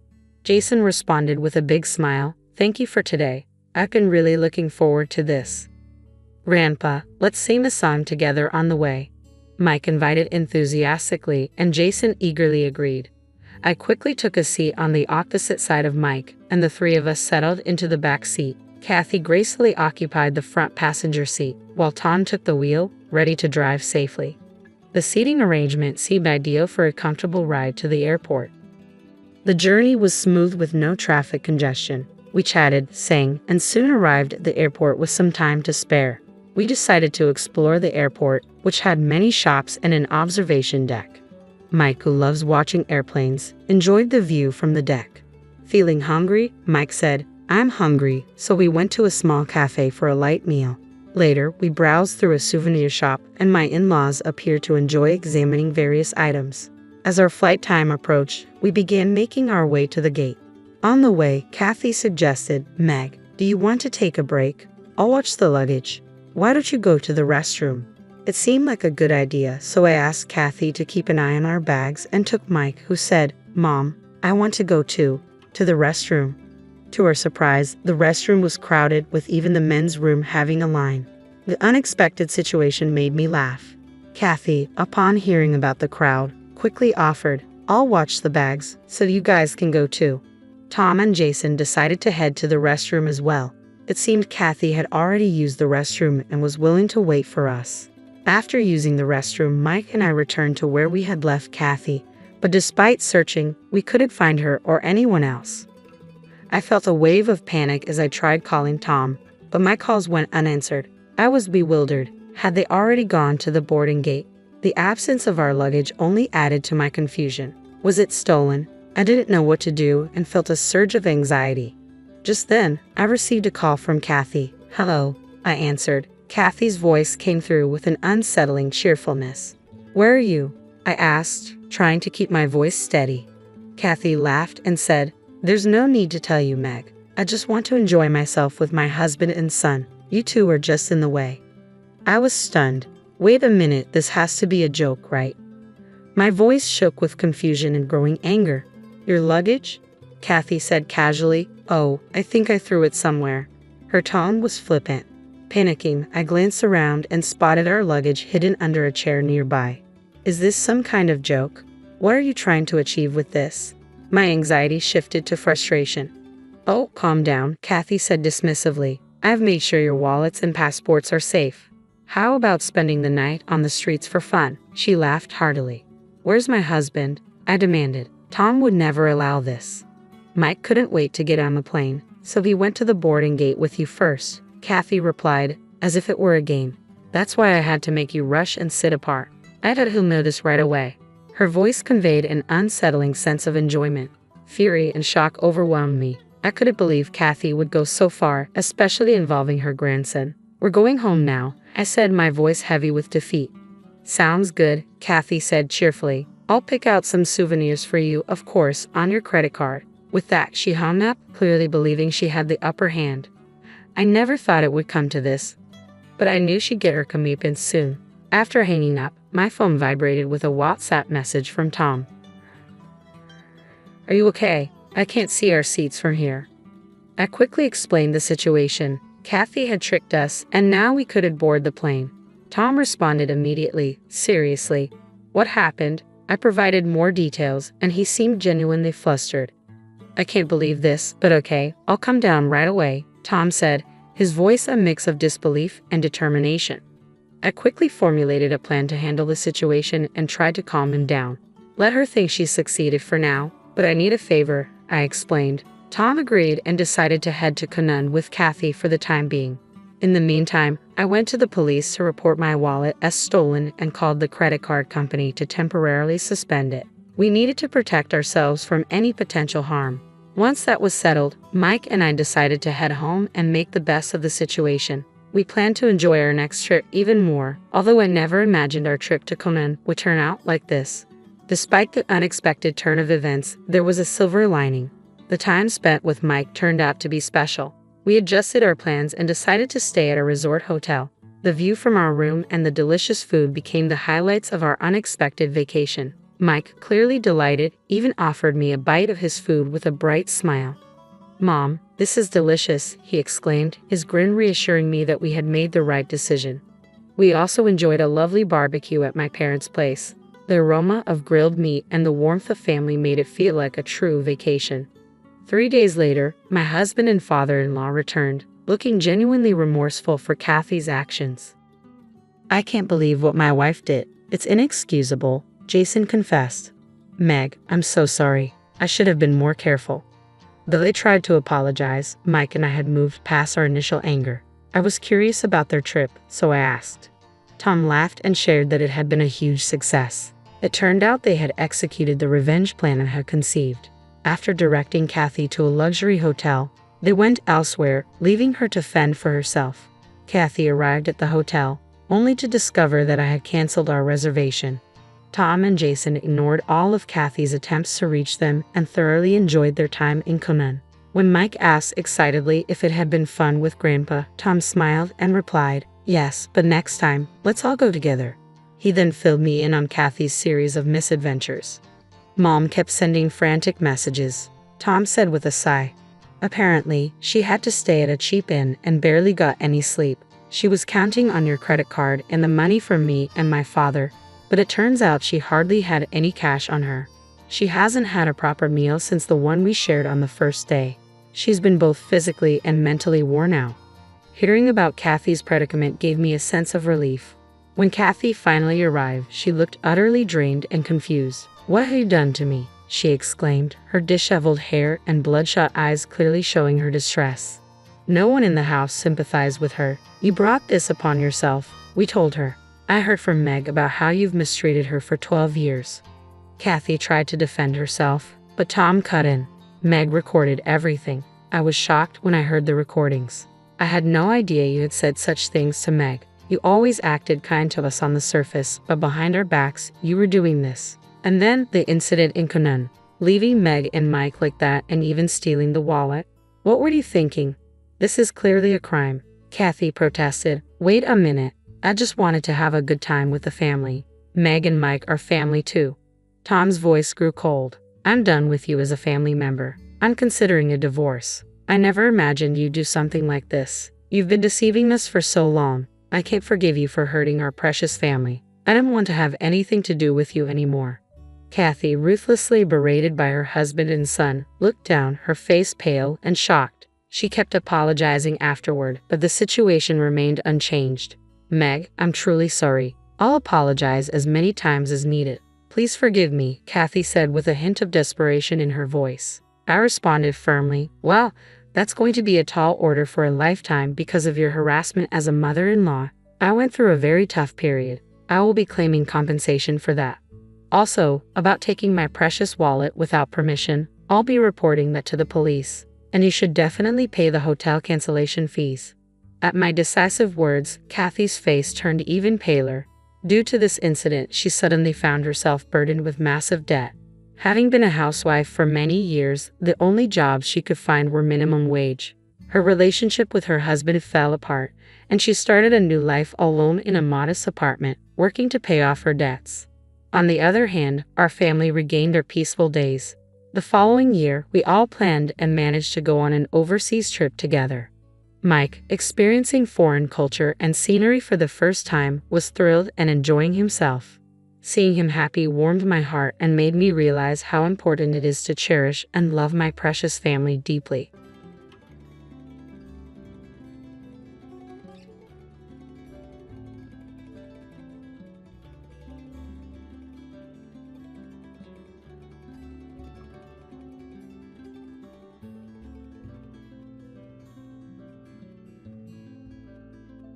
From the moment I could understand things, it was obvious. My older brother, Tommy, was the golden child, while I was just the afterthought.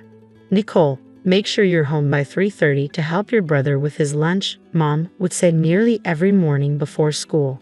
I was 12, he was 15, and apparently making his own sandwich was out of the question for our family's prodigy. "But Mom, I want to join the art club after school," I'd plead, already knowing it was pointless. "Your brother has football practice," she'd say with that final look, as if my voice barely registered. "He needs proper nutrition. You know how important that is for him." Meanwhile, Tommy would be sprawled on the couch, tapping away on his latest iPhone, a birthday gift that made my hand-me-down flip phone feel like a relic. "Yeah, Nikki," he'd smirk, not even glancing up. "Be a good sister." Dad wasn't much different. "Nicole, this is good practice for when you're a wife," he'd tell me, as though taking care of Tommy was the pinnacle of my aspirations. A woman needs to know how to take care of her family. Day after day, I'd rush home from school, throw together whatever Tommy wanted, iron his clothes for the next day, and try to cram in my homework. While I was buried in chores, Tommy would be off at one of his countless activities: football, debate club, computer programming.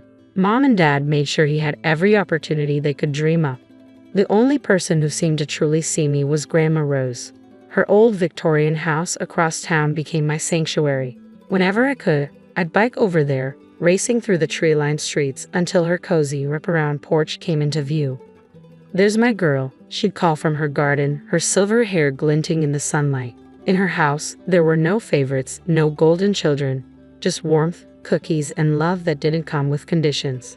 Her place was old and a little worn, with creaky floorboards and peeling wallpaper, but every imperfect inch felt like home, and the way Grandma treated us was what made it special. Whether it was Christmas, a birthday, or just a regular weekend, she made sure Tommy and I got the same treatment, the same thoughtful gifts, the same loving hugs. It drove Tommy absolutely crazy. One day, it all boiled over. It was Tommy's 16th birthday, and Grandma had gotten us both new tablets, identical high-quality ones. Tommy looked at his and exploded. "Are you kidding me?" he yelled, his face red with anger. "Nicole gets the exact same thing as me on my birthday." Grandma sat calmly in her armchair, hands folded. "Tommy dear, I love you both equally." "That's not fair," he was practically shouting. "Mom and Dad give me better stuff because they know I deserve it. I'm the one with the grades, the sports achievements, the future. Nicole just exists." I felt stunned, but Grandma didn't even flinch. She stood up, somehow towering over him. "Thomas Michael Parker," she said, her voice calm, sharp as a knife. "You will not speak about your sister that way in my house or anywhere else." Tommy stormed out, slamming the front door so hard that Grandma's china teacups rattled. I thought that was the end of it, but the next day, Grandma showed up at our house, unannounced. I listened from the top of the stairs as she confronted my parents. Her voice was low but firm. "The way you're raising these children is unacceptable," she said. "The favoritism needs to stop." Mom tried to argue, "We're doing what's best for both of them." Grandma's voice was cold. "Is that what you call it? Well, if you want my financial support for their upbringing, things need to change." I could hardly believe what I was hearing. Later that night, I overheard my parents talking. "We can't afford to lose her money," Mom whispered. "We need it for Tommy's college fund." "I know," Dad sighed. "We'll have to play along, give Nicole some things too, keep her happy." Within a week, everything changed. I was finally enrolled in the piano lessons I'd begged for since I was 10. A new iPhone appeared on my nightstand, and my parents even started asking about my day. But it all felt hollow. The next time I saw Grandma, she was in her garden, tending to her roses. She looked at me with a knowing smile. "You know, dear," she said, clippers in hand, "I get detailed reports of how every penny of my support is spent. Your parents seem to be making much better choices lately, don't you think?" It was a strange, bittersweet feeling, realizing that my parents' affection came with strings attached. They ask about my day, attend my school events, and buy me things, but I knew their hearts weren't in it. Their eyes still lit up in a different way when Tommy walked into the room. Eventually, I learned to accept it. At least now, I didn't have to spend every afternoon as Tommy's personal maid. When Tommy graduated high school and got into a university 3 hours away, it was like he'd won the Nobel Prize. Mom and Dad threw a huge party, inviting everyone they knew. Grandma Rose sat in the corner, watching with that knowing look in her eyes. For the first few months, family dinners were filled with tales of Tommy's college life, his professors, his bright future.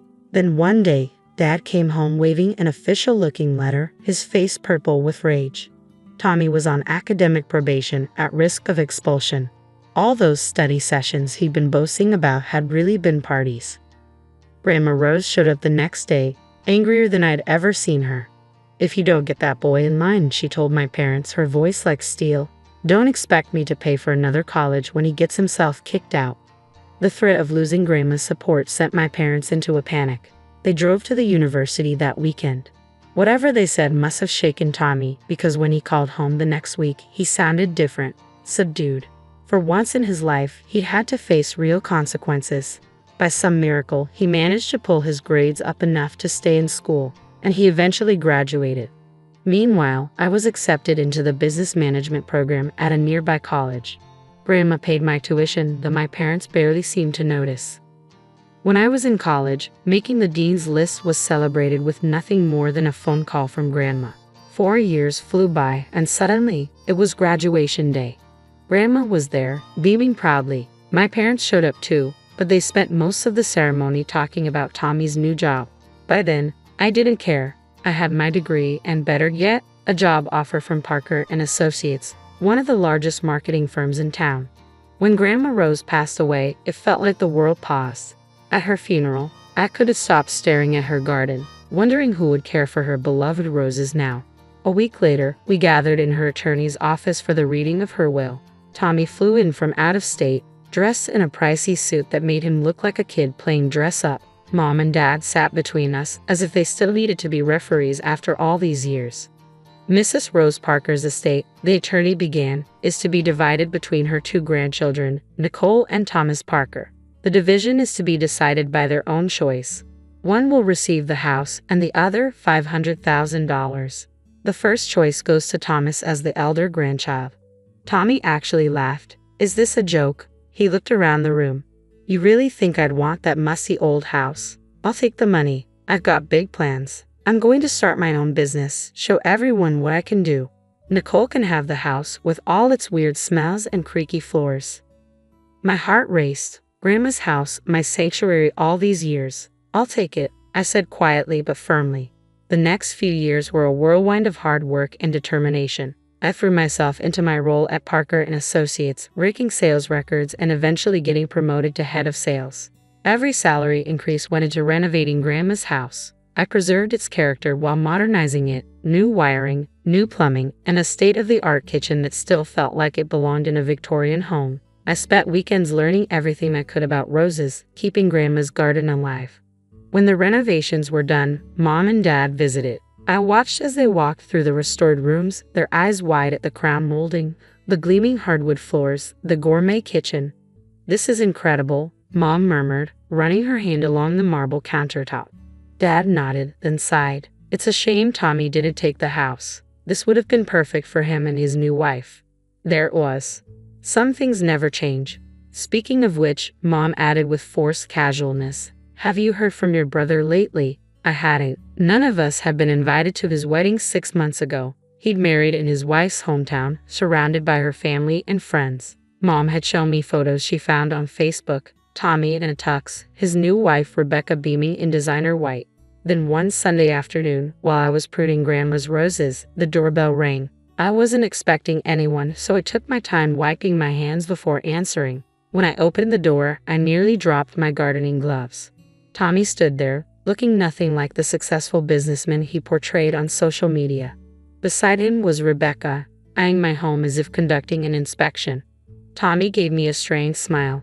"Can we talk privately for a minute, Nikki?" We stepped into Grandma's old study, now my home office. Tommy closed the door, his face desperate. "I need your help, sis," he whispered. "The business, it's falling apart. We're about to lose everything. We had to give up our apartment." He ran a hand through his hair. "Could we stay here for a while? Just until things turn around?"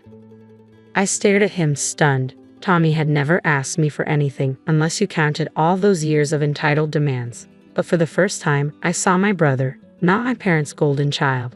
"Okay," I heard myself say, but only temporarily. The next morning, the doorbell rang again. This time it was Mom and Dad, practically bursting with excitement. We came as soon as Tommy told us. Mom rushed past me to hug Rebecca. "Oh, sweetheart, we're so happy to finally meet you in person." For the next 2 hours, I might as well have been invisible. I served coffee at Mom's request and listened as Rebecca charmed my parents with tales of her family connections and Tommy's brilliant business ventures. "Nicole," Mom called as I headed to the kitchen, "be a dear and make us some lunch, something nice." Rebecca's used to fine dining. That set the tone for the weeks that followed. I'd come home from long days at work to find Tommy and Rebecca lounging in my living room waiting for dinner. One evening, as I walked through the door, Rebecca glanced up from her phone. "Aren't you going to start cooking?" she asked, barely looking at me. "We're starving." I had just worked a 12-hour day. I dropped my briefcase and replied, "Why don't you cook something?" Rebecca's head snapped up, her eyes narrowing. "Excuse me, you should be grateful we let you stay here at all. The least you could do is cook decent meals." I turned to Tommy, bewildered. He pulled me into the study, closing the door behind us. "Look," he whispered urgently, "Rebecca thinks this is my house, that I'm letting you stay here out of kindness. She comes from money, Nikki. She's used to a certain lifestyle. If she finds out I'm broke, she'll leave me. I stared at my brother, once so proud, now reduced to begging me to lie to his wife. Fine, I finally said. I won't tell her, but you two need to start treating me with respect in my own home. No more demands, no more attitude. Deal? Deal, Tommy said, relief washing over his face. True to his word, Tommy's demands for home-cooked meals stopped. Instead, I'd come home to find takeout containers from upscale restaurants scattered across my kitchen. Rebecca would lounge on the couch, picking at pad thai or sushi, barely acknowledging my presence. I didn't ask questions. I was just glad not to be playing chef after long days at the office. The arrangement worked for a while. They stayed out of my way, and I stayed out of theirs, until I got a call from Mom. "Nikki," she started, her tone sharp, "we need to discuss these restaurant bills. Tommy said you'd cover the expenses at the end of the month. It's almost $3,000. I nearly choked on my coffee. "Excuse me?" "Well, you can't expect them to starve. Tawny told us you agreed to handle their food expenses while they're going through a rough patch. I've been putting it all on my credit card. I'll text you the account details for the transfer." Hands shaking, I hung up and texted Tommy, "Come to me, now." Within minutes, he was in my study, looking nervous. "Care to explain why Mom thinks I'm covering your luxury take-of habit?" I asked, my voice cold. Tommy's face flashed with guilt before he scrambled for excuses. "Nikki, you have to understand. Rebecca has certain expectations. If she knew how bad things were—" "Stop," I said, holding up a hand. "I've heard enough. This ends now." He looked desperate. "Just give me more time. Please, Nikki. I'll figure something out. I promise." I studied him, the brother who'd had everything handed to him his entire life. "Fine. One more chance. But figure out your own food situation. I'm not paying a cent." The next 2 months passed uneasily. I'd come home to find my house in disarray, my evenings spent cleaning up after them. Tommy and Rebecca lived in their bubble, taking lunch with their parents, shopping, and dining out as if nothing was wrong. Then, one evening, I came home early, looking forward to a quiet night with a glass of wine, only to find Rebecca waiting for me in the living room. "We need to talk," she announced, gesturing for me to sit. I raised an eyebrow but took a seat. Might as well hear whatever this was about. "I've been patient," Rebecca began, inspecting her manicured nails. "But enough is enough. From now on, you'll pay us $2,000 a month in rent. That's fair, considering the neighborhood. And you'll resume cooking and cleaning duties." I couldn't help it. I started laughing, loud and unrestrained. Rebecca's face darkened. "What's so funny?" "Rebecca, there's a misunderstanding here. This is my house. I own it. Your husband is staying here because I took pity on him." The color drained from her face. "You're lying?" "Call him," I said, leaning back in my chair. "Ask Tommy who owns this house." Hands trembling, she pulled out her phone and dialed. "Tommy," she snapped, "Nicole is telling some ridiculous story about owning this house. Tell her she's mistaken." There was a long pause, then Tommy's voice crackled through the speaker. "She's telling the truth. It's her house. Grandma left it to her. I took the money she offered me to start a business. But I failed. We're broke." Rebecca shot to her feet, knocking over a glass in her haste to get upstairs. I heard her slamming closet doors and throwing things around, packing in a fury. Within minutes, she was dragging her designer luggage down the stairs. She didn't look back as she left, the front door slamming shut like a gunshot. The next morning, Tommy stormed into the kitchen, his face twisted with rage. "This is all your fault. Rebecca's divorcing me, and she won't even talk to me. You had no right to tell her." I set down my coffee cup, calm and resolute. "No right? This is my house, Tommy, the one you laughed at me for choosing, the one you lied about to your wife while mooching off our parents. And you're telling me I had no right? You've always been jealous of me, haven't you?" he sneered, "just waiting for a chance to get back at me." "Get out," I said, my voice quiet but firm. "Take your things and go."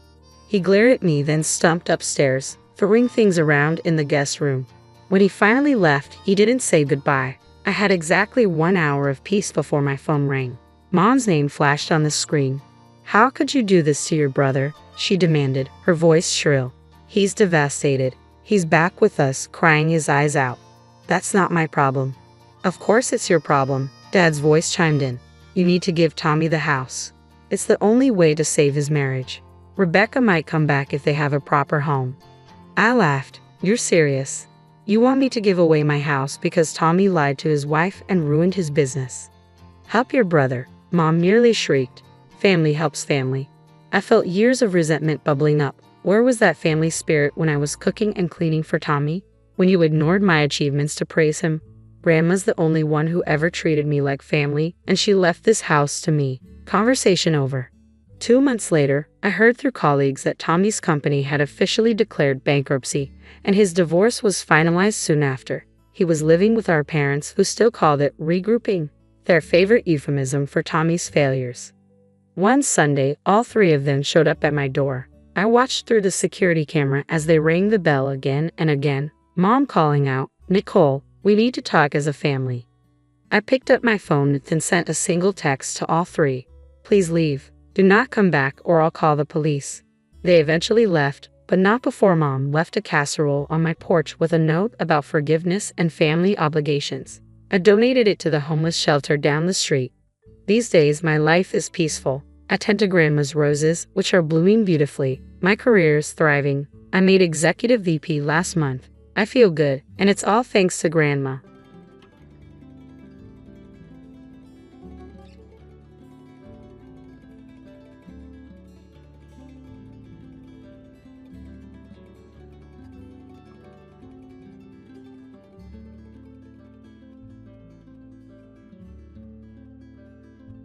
After not seeing him for a month, John just thrust a divorce lawyer's business card at me without even asking, "Are you okay? Or how are you feeling divorcing a wife who doesn't work? Pay me $1,000 a month as alimony. Sounds good. Take care." John chuckled as he said this, standing beside him. Emily was wrapping her arm around his, wearing a similar smug expression. "Fine, let's divorce then." I said it so casually that John seemed a bit surprised, but he quickly shared his smile with Emily. Good thing John isn't much of a thinker. It makes my plan easier to execute. After the divorce papers got approved, I decided to start my revenge plan on both of them. I will make them cry as a celebration of my recovery. My name is Sarah Wolf. I'm a 47-year-old illustrator. I'd also work as a children's book author. I just love drawing. I have 2 childhood friends, John and Emily. They're important friends to me, and John is also my husband. It all started when John asked me out as I was heading to a different college after high school. I was surprised. I thought he was into Emily, but I couldn't say no to a confession from John, whom I had secretly liked. After some thought and consultation with Emily, I accepted John's proposal. Emily's behavior had been a bit problematic since teens, but she was still a dear friend to both John and me.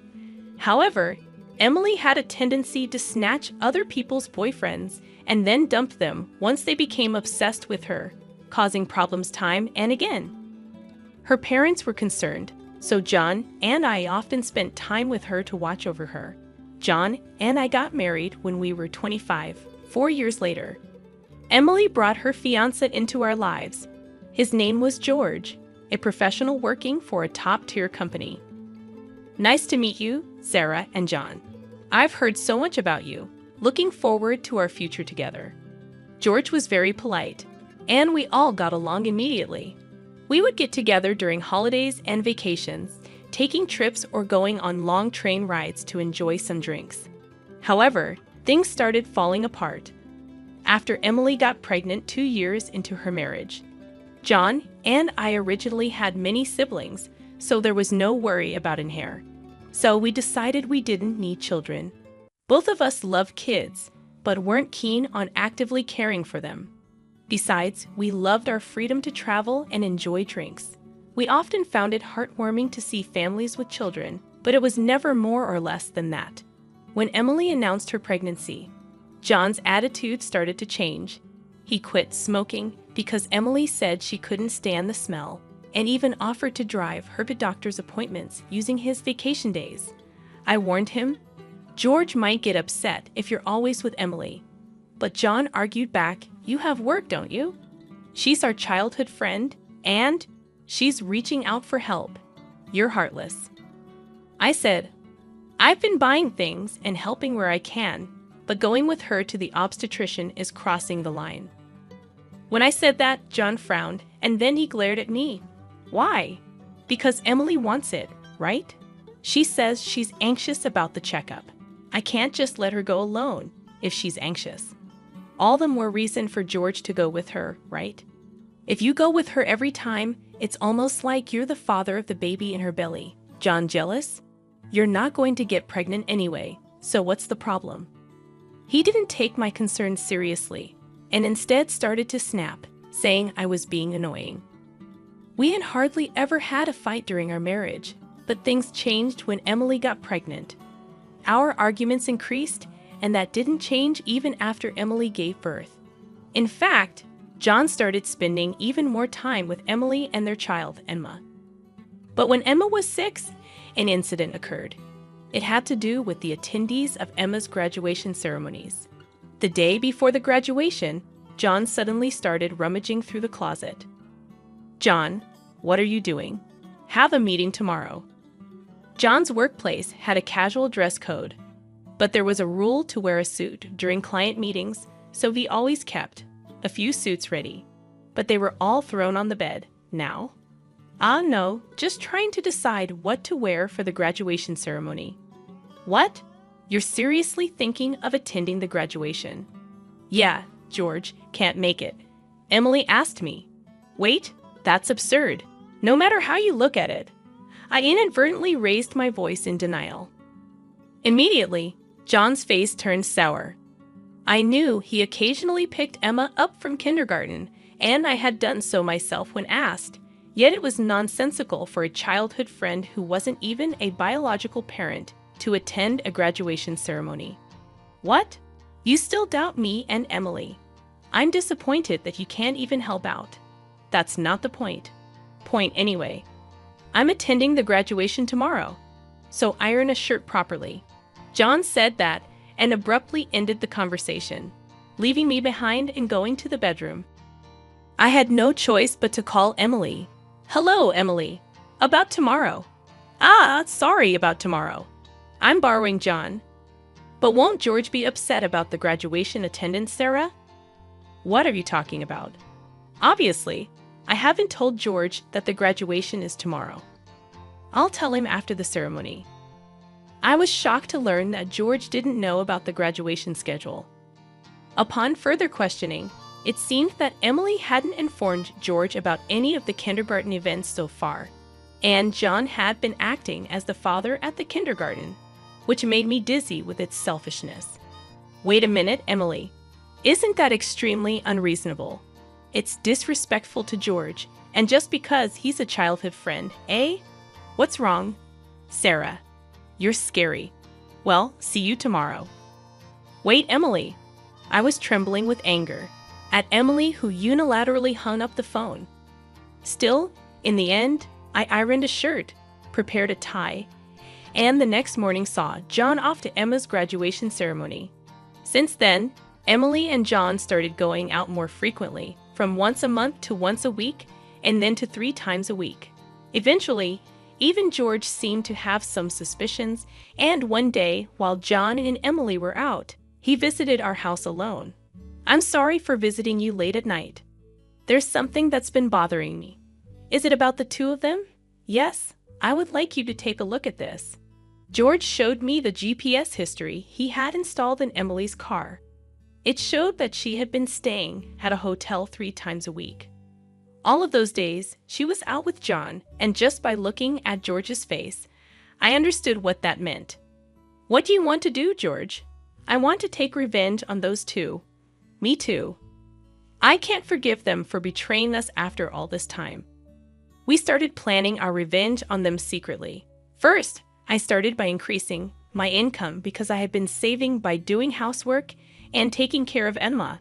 My income had drastically decreased. George switched to working from home. And when Emily and John would go out, he would bring Emma to my house, and we would take care of her together. Neither Emily nor John realized that we knew about their relationship, and we were able to gather solid evidence. Once we had collected enough evidence and were ready to take our revenge, we discovered a shocking truth about Emma. George and I struggled with the decision, but we both agreed that we didn't want to hurt young Emma, so we decided to wait until she was an adult to take our revenge. However, even though we decided to endure for 10 years, I was struck with a serious illness. I needed long-term hospitalization, and even at best, I wouldn't be discharged for at least 2 years. Although I could work from the hospital room, it was certain that I would have to reduce my workload. After informing George about the situation, I consulted John. However, John's reaction was no different from when we were making small talk. I'll visit you once in a while. I felt that John no longer had any affection for me, as he didn't even ask about my condition or the name of the disease. In reality, John only visited once a month or once every 2 months, and after Emma's 15th birthday, she started acting strangely. Although she used to visit me almost every day right after I was hospitalized, she became distant after her 15th birthday. However, neither George nor I could figure out why, and we were puzzled. Even when we asked Emma, she just said, "Don't worry about it." However, we ended up learning the reason from John, who rarely showed up. "Hey, it's been a while." Yeah, it has. John, who had completely transformed into a flashy appearance, walked in without even knocking. After not seeing him for a month, John just thrust a divorce lawyer's business card at me without even asking, "Are you okay?" or "How are you feeling divorcing a wife who doesn't work? Pay me $1,000 a month as alimony. That's the deal. So take care," John said, grinning from ear to ear. Beside him, Emily wrapped her arms around John's with a similar expression on her face. "Fine, let's divorce then," I casually agreed, which seemed to surprise John for a moment, but he quickly exchanged smiles with Emily. It was good that John wasn't the type to think too deeply. That's why my plan worked so well. After receiving a notification that the divorce was finalized from John, I decided to start my revenge plan against the two of them. I will make them cry as a celebration of my recovery. I promptly started to take action. First, I contacted George to transfer hospitals. Then I informed my lawyer that they would be mediating between the two parties from now on. George also began to act at the same time. He moved near my new hospital with Emma, and he started to visit me frequently. Emma still had a gloomy expression, but I was happy that she came to see me every day. Most of my belongings were already in the hospital room, so I told John to dispose of the rest. I didn't want to bring anything that the two of them might have touched into my new life. Once the hospital transfer and George and Emma's move settled down, I received a call from John. I had only left my seat for a few minutes, but my smartphone already showed 30 missed calls. I answered the phone, feeling exasperated. "What? Hey, what the hell is going on?" I could hear the voice of a troubled real estate agent behind John's panicked voice. I also heard Emily yelling, which made me feel sick. "What do you mean? What's going on? It's obviously about the house. Why'd we have to move out?" John shouted at me as if it wasn't his fault at all. I replied to him coolly, "Obviously, because that's my house." John seemed to have completely forgotten. But the truth was the house we lived in was a room I rented as a workspace. When I started to make a living as a freelancer, at that time, I didn't have enough income to maintain 2 houses, and John didn't have enough income to live alone. So he ended up moving into my place. Therefore, Jan had never paid the rent or utility bills for that room. Although I received some money from him for living expenses, it wasn't enough to maintain the place. Unfortunately, that room was already canceled. It was far from the hospital I transferred to, so I had processed the cancellation the day after submitting the divorce papers. I didn't inform him because the real estate agent who knew the situation said they would contact him. George and Emma suddenly disappeared, and our house was sold. What are we going to do about our new house? I don't know. Maybe stay in a business hotel for now. As I turned on the speaker and started working, John yelled in frustration, "Don't screw with me." However, he seemed to remember something and started speaking in a more soothing tone. Well, whatever. When will you transfer the money? We're running low on cash. What are you talking about? Huh? Don't mess around. I told you to pay $1,000, didn't I? Oh, I don't recall agreeing to that. My nonchalant response was met with incoherent screaming from John on the other end of the phone. Apparently, he thought he could get money from me and had been squandering it. Even if he had $1,000 left, how did he plan to get by for the rest of the month? Hey, don't just stay silent. Say something. There's really nothing to talk about. My retort left John momentarily dumbfounded, but he soon started yelling again, growing increasingly annoyed. I addressed John in as cheerful a tone as I could muster. Anyway, we're basically strangers now, so please don't contact me anymore. You'll hear from my lawyer. Huh? Lawyer? Hey, wait a minute. I hung up without listening to John's response. He tried calling back several times, but I ignored it, and eventually the calls stopped. However, angry that I didn't answer, John started ignoring calls from my lawyer. He certainly had a childish side, but I never imagined he'd be the kind of person who didn't mind causing trouble for others. I sighed deeply at John's selfishness.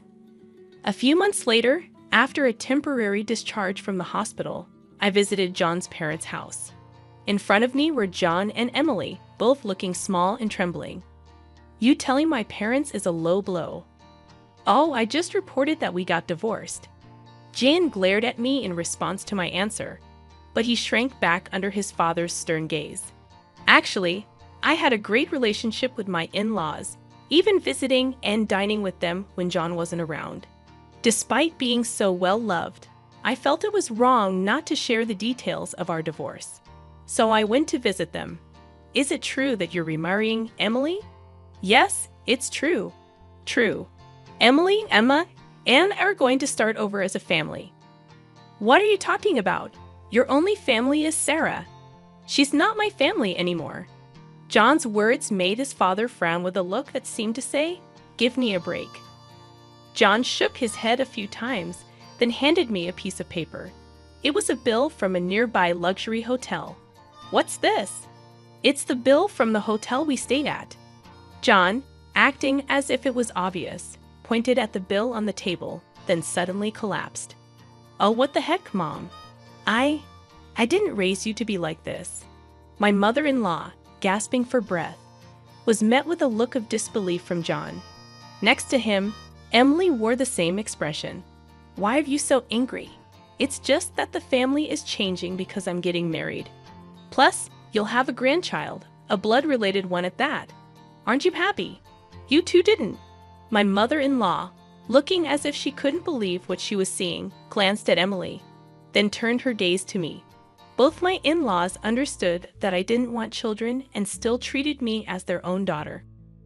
Of course, they treated Emily, my childhood friend, similarly. But there was always a boundary between a daughter-in-law and a friend. I remembered Emily often complaining about that. So I was certain my mother-in-law wouldn't be happy about this situation, and Emily should have known it too. You dote on Emma, right? It'll be your grandchild, so you'll be happy, right? It's because she's a child I've known since she was little. Oh, but half of her blood is from John, right? Even after all this, Emily, showing no sign of remorse and acting as if she couldn't understand the problem, gave me goosebumps. At that moment, someone who had been silent until now spoke up. Enough already. It's disgusting, huh? Emma, who had been playing with her smartphone in the corner of the room, spoke to Emily without looking up. The room fell into a stunned silence. My dad is the only one I consider my father, whether we're related by blood or not. He's the only one. But you know, John has always been the one to attend your school events. I heard everything from Dad, how he was always informed of the event dates after they were over, how eventually even the events themselves were kept from him. But Dad always said I was his daughter, so I am his daughter, and I will never be yours. Emma glared at Emily as she said this. Then, sitting beside me, she switched to a more concerned tone. You know, when I found out about this, I thought you would hate me. But Dad said that wasn't the case, so I came here today. Emma, I love you so much. You were so kind to visit me every day while I was in the hospital. I was really happy, Sarah. Emma, perhaps relieved of her anxiety, teared up and hugged me tightly. It might indeed be a child resulting from an affair between John and Emily. Yet it's a child I've taken care of for 15 years. There's no way I don't have affection for her. Speaking of which, Emily, weren't you curious why I wasn't surprised when I found out Emma is John's daughter? Ah! Emily looked startled. Before she could speak, a new person entered the room. We knew from the start, 10 years ago actually. George suddenly appeared. Understandably so, as she had recently unilaterally demanded a divorce, citing irreconcilable differences. I was shocked when you mentioned divorce. Oh, and unfortunately, you're not divorced yet. The divorce papers are still here. Didn't you notice? What? I figured it wasn't in Emily and John's nature to confirm things. But I couldn't help but be stunned that Emily, despite the 100-day waiting period for women to remarry, hadn't noticed for months. So, Emily is still my wife, and Emma is still my daughter. Well, since there won't be a wife though. Wait, what do you mean? A 15-year-old can choose their parent. That's not true. Emma wants to be with Mom, right? Emily said that and looked at Emma. Emma frowned at Emily and held my hand. Emily was speechless at that and glared at me. Then, John suddenly burst into laughter. So that's what it is. You two are together, huh? But too bad. Isn't it impossible to live on George's salary alone? Can you stop making weird assumptions? Also, it seems George earns double the amount you think. Emily knows about it, huh? It's probably a bluff. A lol. Besides, it's impossible for you to work while dealing with your illness. You'll just die miserably somewhere. This time, I laughed at John's huge misunderstanding. John, seeing me suddenly start laughing, was getting frustrated. You didn't know about my income, did you, huh? It's probably just a bit more than a part-time job. No, it's different. My annual income is $500,000, huh? John's eyes and mouth were wide open in shock. Emily was also stunned. In fact, over the past 10 years, I had become a popular children's book author, and my income had skyrocketed from essays, interviews, and the like. Moreover, a film adaptation is planned soon, so my income is skyrocketing. Liar. Oh, do you want to see this? I said that and showed Emily my bank account screen. It clearly showed a large amount of money being deposited every month. Emily was at a loss for words when she saw it. Sarah, let's make up, huh? What are you saying? Emily was furious at John's words. Blinded by the money, I watched them blankly and then opened my mouth. Well, if you want to get married, feel free. Oh, and I'll definitely take the compensation for damages, Sarah. Wait, Sarah. Ignoring John's words, I took Emma's hand, and after saying goodbye to my in-laws, I left their house. John originally worked at my father-in-law's company, but it was revealed that he was lying about going out for sales, and he was fired. My father-in-law planned to forcibly put him on a friend's fishing boat and work him to the bone. Working on a fishing boat was tough for an indoor-loving John, and he contacted me several times. But each time, I notified my father-in-law, and eventually, the calls stopped. Emily lost custody to George and got divorced. She seemed uninterested in John, who couldn't afford luxuries and didn't seem to chase after him. She was disowned by her family and lived alone in a rundown apartment. She hadn't worked at all since getting married, and since she had always made others do things for her, she couldn't do anything herself. And there were hardly any places that would hire her as a full-time employee. Still, she had to pay for her living expenses and child support, so she worked multiple part-time jobs and barely made ends meet. After entering high school, Emma worked hard every day to study abroad and go to a prestigious university overseas. Being originally diligent, her dream is to translate my picture books and deliver them to children all over the world, which makes me happy. As for me, my picture books are selling well, and I am receiving more and more offers for anime adaptations and merchandise. My illness is also progressing well, and although I am still hospitalized, My doctor recently told me that I might be able to leave the hospital next year. And one more thing. George and Emma come to visit me every day. Actually, George recently confessed to me with remarriage in mind. I haven't given my answer yet, but I can't help but have feelings for him. He said he wants to live together when I leave the hospital. While thinking about what to answer, I work on my picture books every day, hoping for a happy future for us. I weave stories again today.